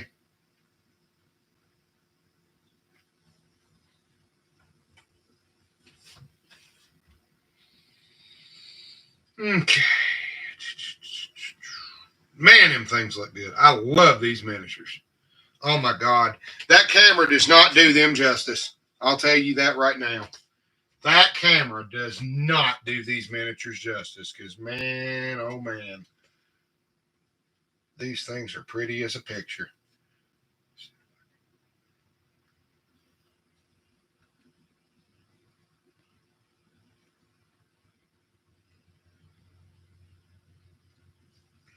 If I thought I could get it to show up in a magnifier, I would. Well, I did for a while, but I mean, I got a magnifier over here I use. But yeah, I got a magnifier I can use right here. Pretty cool. Yeah. Let's see if I can. Sometimes I'm looking at my screen here. See that or not? It takes it a second to focus.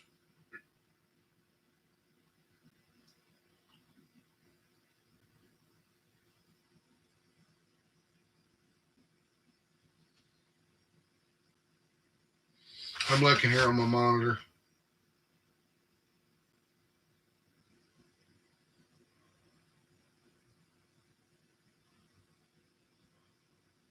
They are nice, that's for sure. Okay, let me get back to what I'm doing here. I know, I get sidetracked just like a kinder. I tend to wander off all the time. Okay, anyways, you got your battleground, as you can see. All right, say I'm narrating a story. Okay, our story begins in Northern Urgoth, right?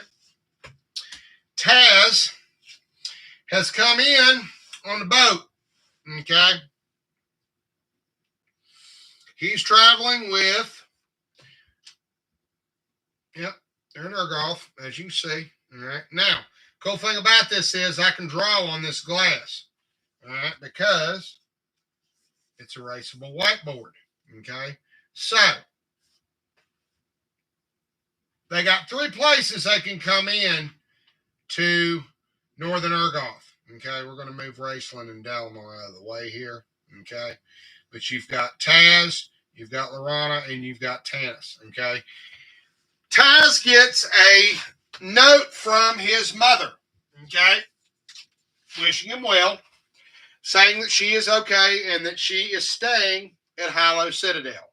Okay, so they're going to have to go to Hilo Citadel and meet his mother.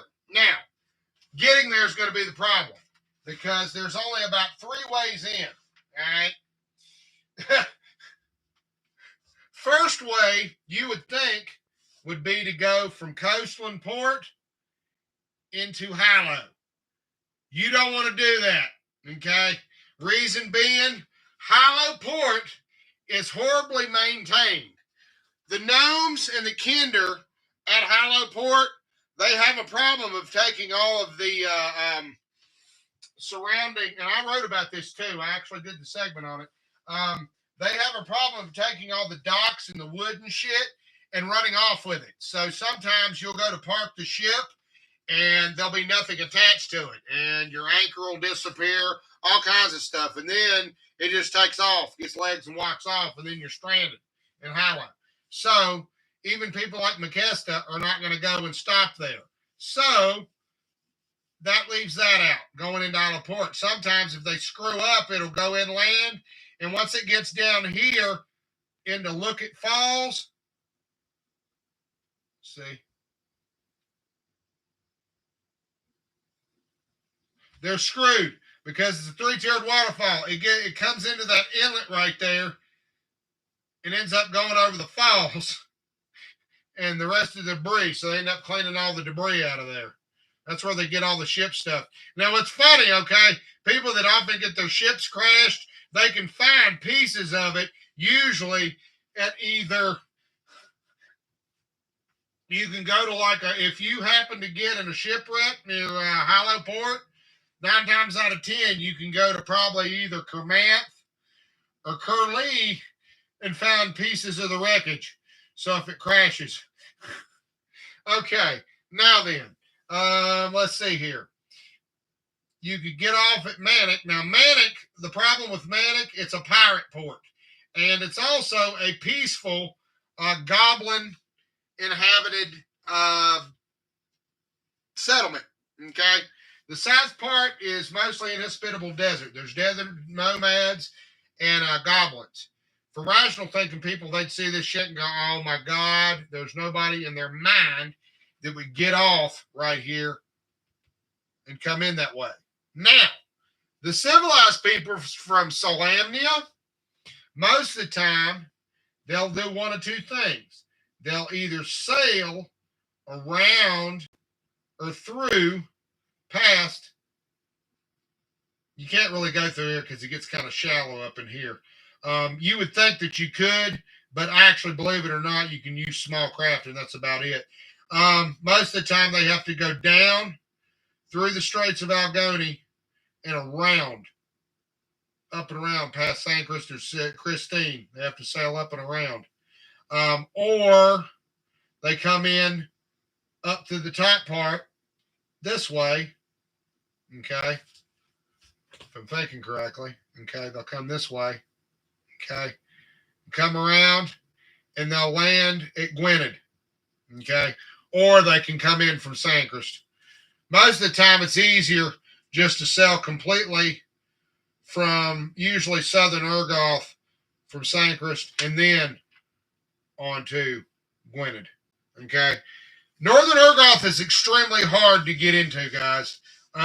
It's you got the gnomes on one side, you got inhospitable desert to the south, and then nobody fucks with anybody up north, which is the Taladin Isles. So, with all that said, then you got that massive forest, which is Hollow. So, nobody's really going to fuck with this. Emperor Macadier really don't have to worry about anything. But he's kind of stuck and boxed in with them, okay? He's pretty much stuck in Gwynedd, okay? Outside of Gwynedd, he can't do much of shit, okay? It's a very large island, but like I said, he don't have much control over it. Yep. He's at their mercy, not the other way around. Okay. Anyways, they will most likely land at Gwynedd Port, okay? Once they come in at Gwynedd Port, okay, Taz gets off, and Tanis and Lorana, the reason why they're there, okay, it's the establishment of the Sandcrest Embassy, okay? Gilphanis and Theros have sent word. They have requested their counsel. They're currently staying at Theros' plantation in northern Urgoth, okay? They'll update them on what's going on when they get there. Meanwhile, Taz, he gets a letter from his mother, so they're all going in the same place, so to speak. But he stops in Gwynedd, and there he actually meets Captain Rosethorn's daughter. Now, she's actually under the maiden name of Bertlebach, because this is an alternate universe, and it's Destina. She's married to someone else, okay? She notices Taz, but he's a Kinder, and she has no clue how she recognizes him. but I stuck that in as a little small excerpt when I did my little excerpt. I don't know. I'll write some more up on it. Okay. All right. But anyway, like I said, they come in at Gwynedd, get their supplies. The Sancrist Embassy has been established. There was a spell jamming ship which has crashed outside of Gwynedd. Okay. It's roughly right about max splat, right about around here. Okay, there's debris that peppered all over the damn front side of Northern Ergoth. Okay. Run and wear them. They've got people coming out of Hillfort picking shit up. Okay. But the main of it hit ground zero right about a little bit north of Gwynedd. Okay. So that's Balfour Common. All right. I'll have to work out the exact location later. But yeah, that's called Balfour Common right now. It's the settlement. All right. It's currently being overseen by Damaris and Uncle Trap Springer. Okay. And let's see here. And it's currently being overseen by Damaris and Uncle Trap Springer. Hello, come on in. Hey, we got some viewers. Come on in. All right. But Balfour Common, like I said, is about right here. It's a Spelljammer. Okay. I'm assuming it was a whelk. It looks like a large snail shell. Well, the damn thing is crashed sitting upright. And it's literally, it just made ground right in the middle of, right outside of Gwynedd. Okay. It was during the middle of a ritual. Pez had gotten captured. And this damn thing come out of the sky, and buddy, it made landfall and it squashed them flat as shit. And that's where it landed. Okay. So currently, that is where Tasselhoff's mother is staying. Okay. Now, once he's went and saw his mother, he's going to go to Hallow, or as they say, Hilo. All right. Now, in Hilo is where he most likely encounters Astra Damaris. Right now, Astra Damaris is working at the Scriborium. She does her seasonal duties as a scribe. Okay.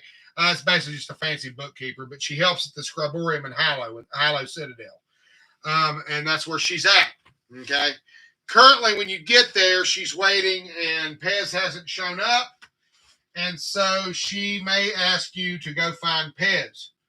And she'll travel with you as far as to leg up or look it, but she won't go anywhere else. Then after that, you can go with her to Balfour Common.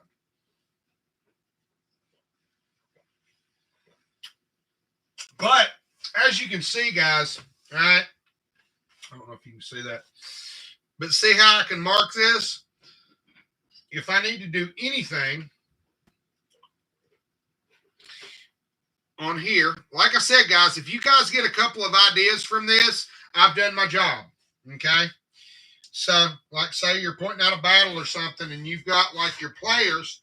If I was going to do this, okay, like I said, I can respond to you guys in chat and we can do this just out like a chess thing, man. Okay. I can put an enemy here or a dragon here. See? Mark the dragon here. You can mark out the dragon's breath and marker. Look at that. Yeah. Real time, baby. Look at that. I like this better, to be quite honest. Look at that.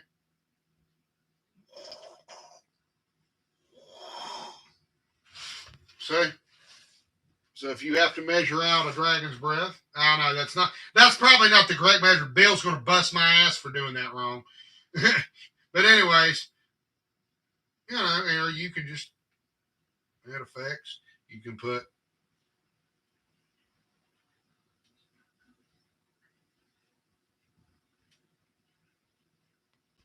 but anything you need to do to mark on the friggin' map where everybody's at, you do it.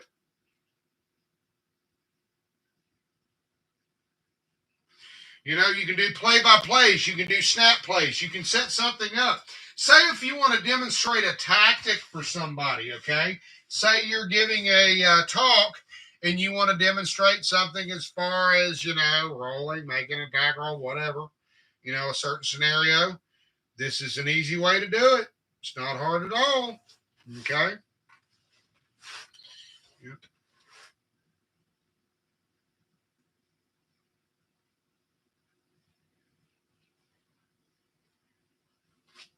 And you can use colored markers.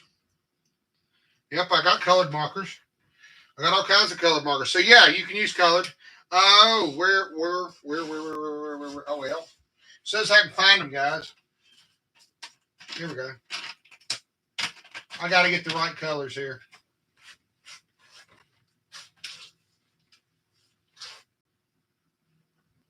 Blue marker. There we go. Right.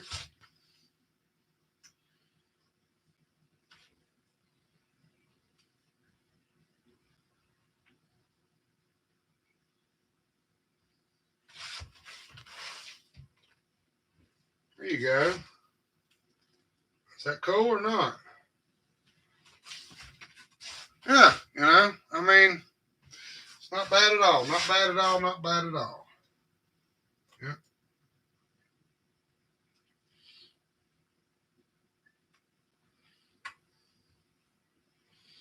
And then, when it looks like shit, you can just erase it.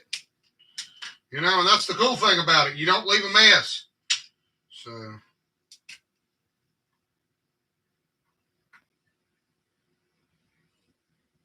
some of these might already, oh, hell. Yeah, no, it's there. You just can't see it. That was just about dry. Damn. That one ain't, well, it's a green one. It don't show up too well. Some of these don't. It just depends on which one that you're using. Some of these I have to, and they do dry out occasionally. Let's see, browns. I find ways.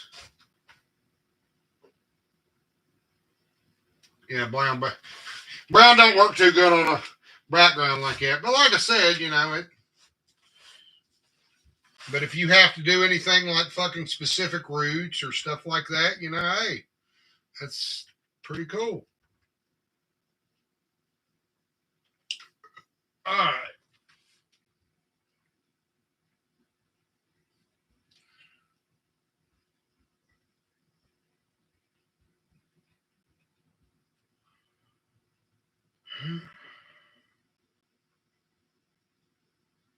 You know, Lana could be coming in on Dragon, you know. Actually, what they're going to do, believe it or not, they're supposed to go fly by Dragon to Southern Urgoth. They drop Taz off at Gwyneth. He goes to Hilo, and they go to Southern Urgoth. The Huma's Tomb is where they're headed toward. So they'll be going to SC, Southern Urgoth. Yep. Yep. And you can mark the places on your map as you need to. Simple as that. There's Foghaven Vale, Foghaven right there. So there's Foghaven right there.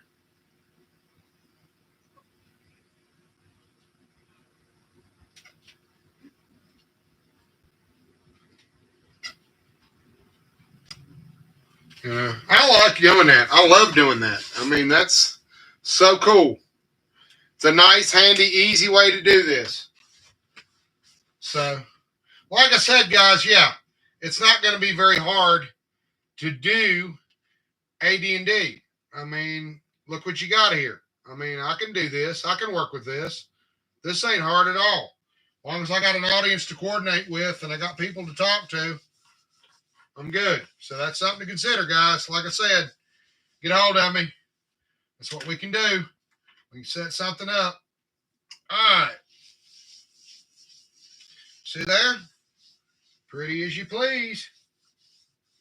Oh,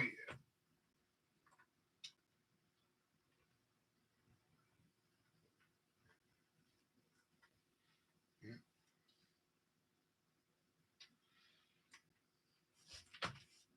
Yeah, the black marker is the workhorse of the bunch. I got to clean this thing off.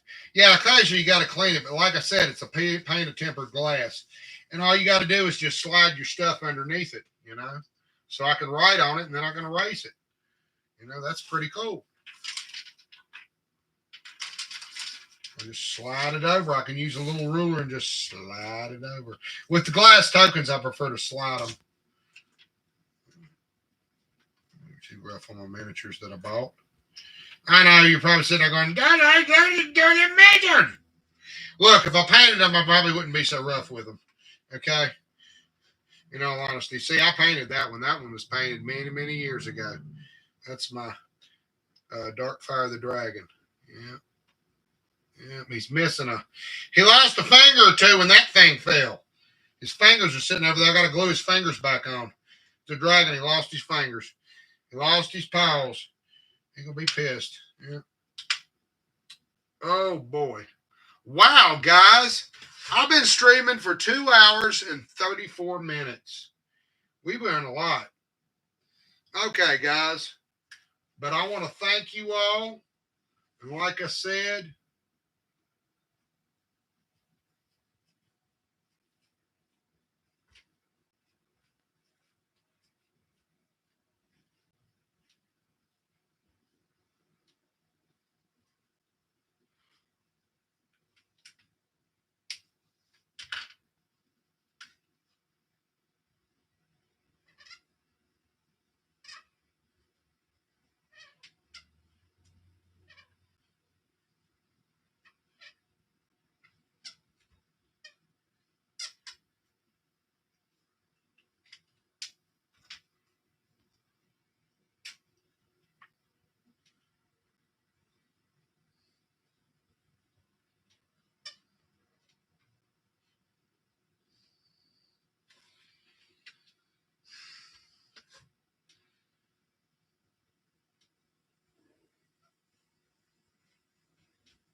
all right, guys.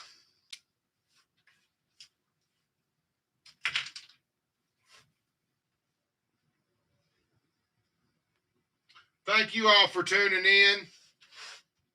It's been a wonderful day. I call myself Engine Joe. My name's Josiah.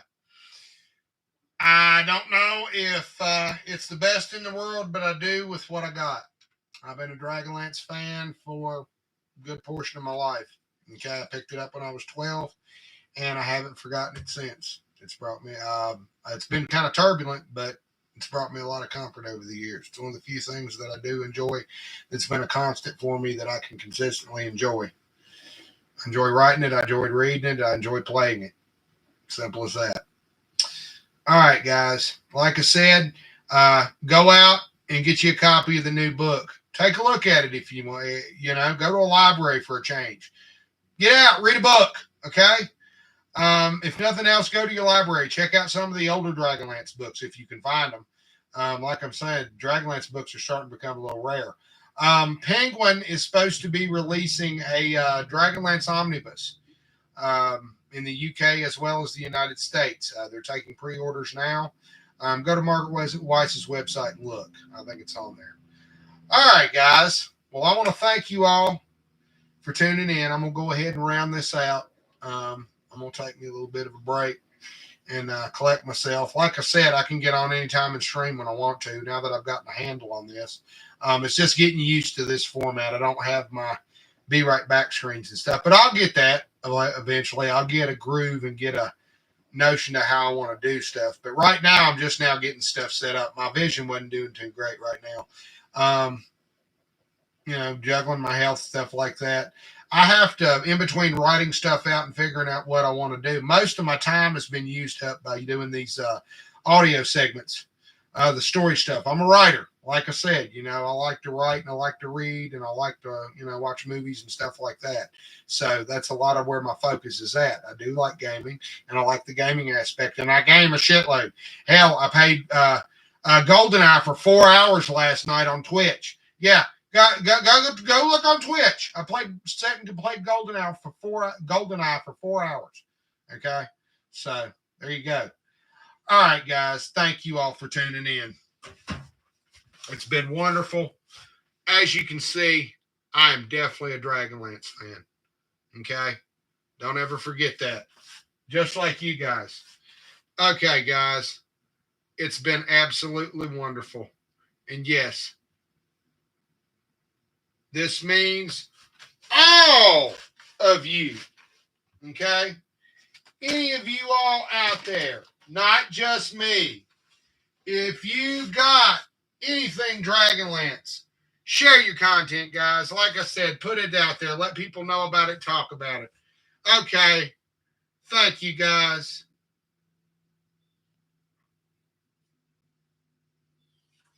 And you have yourselves a very nice day.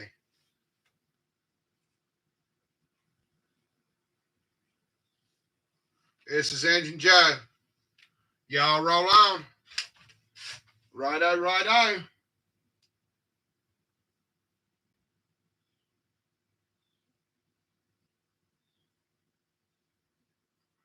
I usually click it off right before I click it off. There we go. We're going to do one more roll to grow on right before we go, guys. What we get? A 7 and a 2. Hey, I rolled a 7. If I was playing craps, I did all right. And we just about hit it to the heart. So I think we're all right. All right, guys. We'll holler at you a little bit later. That's not a 1. That's a 7. See? All right. All right, guys. Yeah, you rolled a 1 on the heart. That's a screw up on a D20. No, I rolled a 7. If we was playing craps, I'm all right. All right, guys. Thank you all for tuning in. I'm getting ready to log off here. Like I said, we've got 2 hours and 40 minutes worth of content there. Guys, if you can't find some entertainment in that, we got problems. Okay? All right, y'all. Y'all be good, and thank you all for tuning in. Like I said, go and watch my other streams. Listen to my audio segments. The Burfoot Audio Project is there. It's free for you all to use for your game sessions. If you all are interested in putting some Dragonlance projects together, please let me know. I'm here. I'm ready to rock and roll. Okay?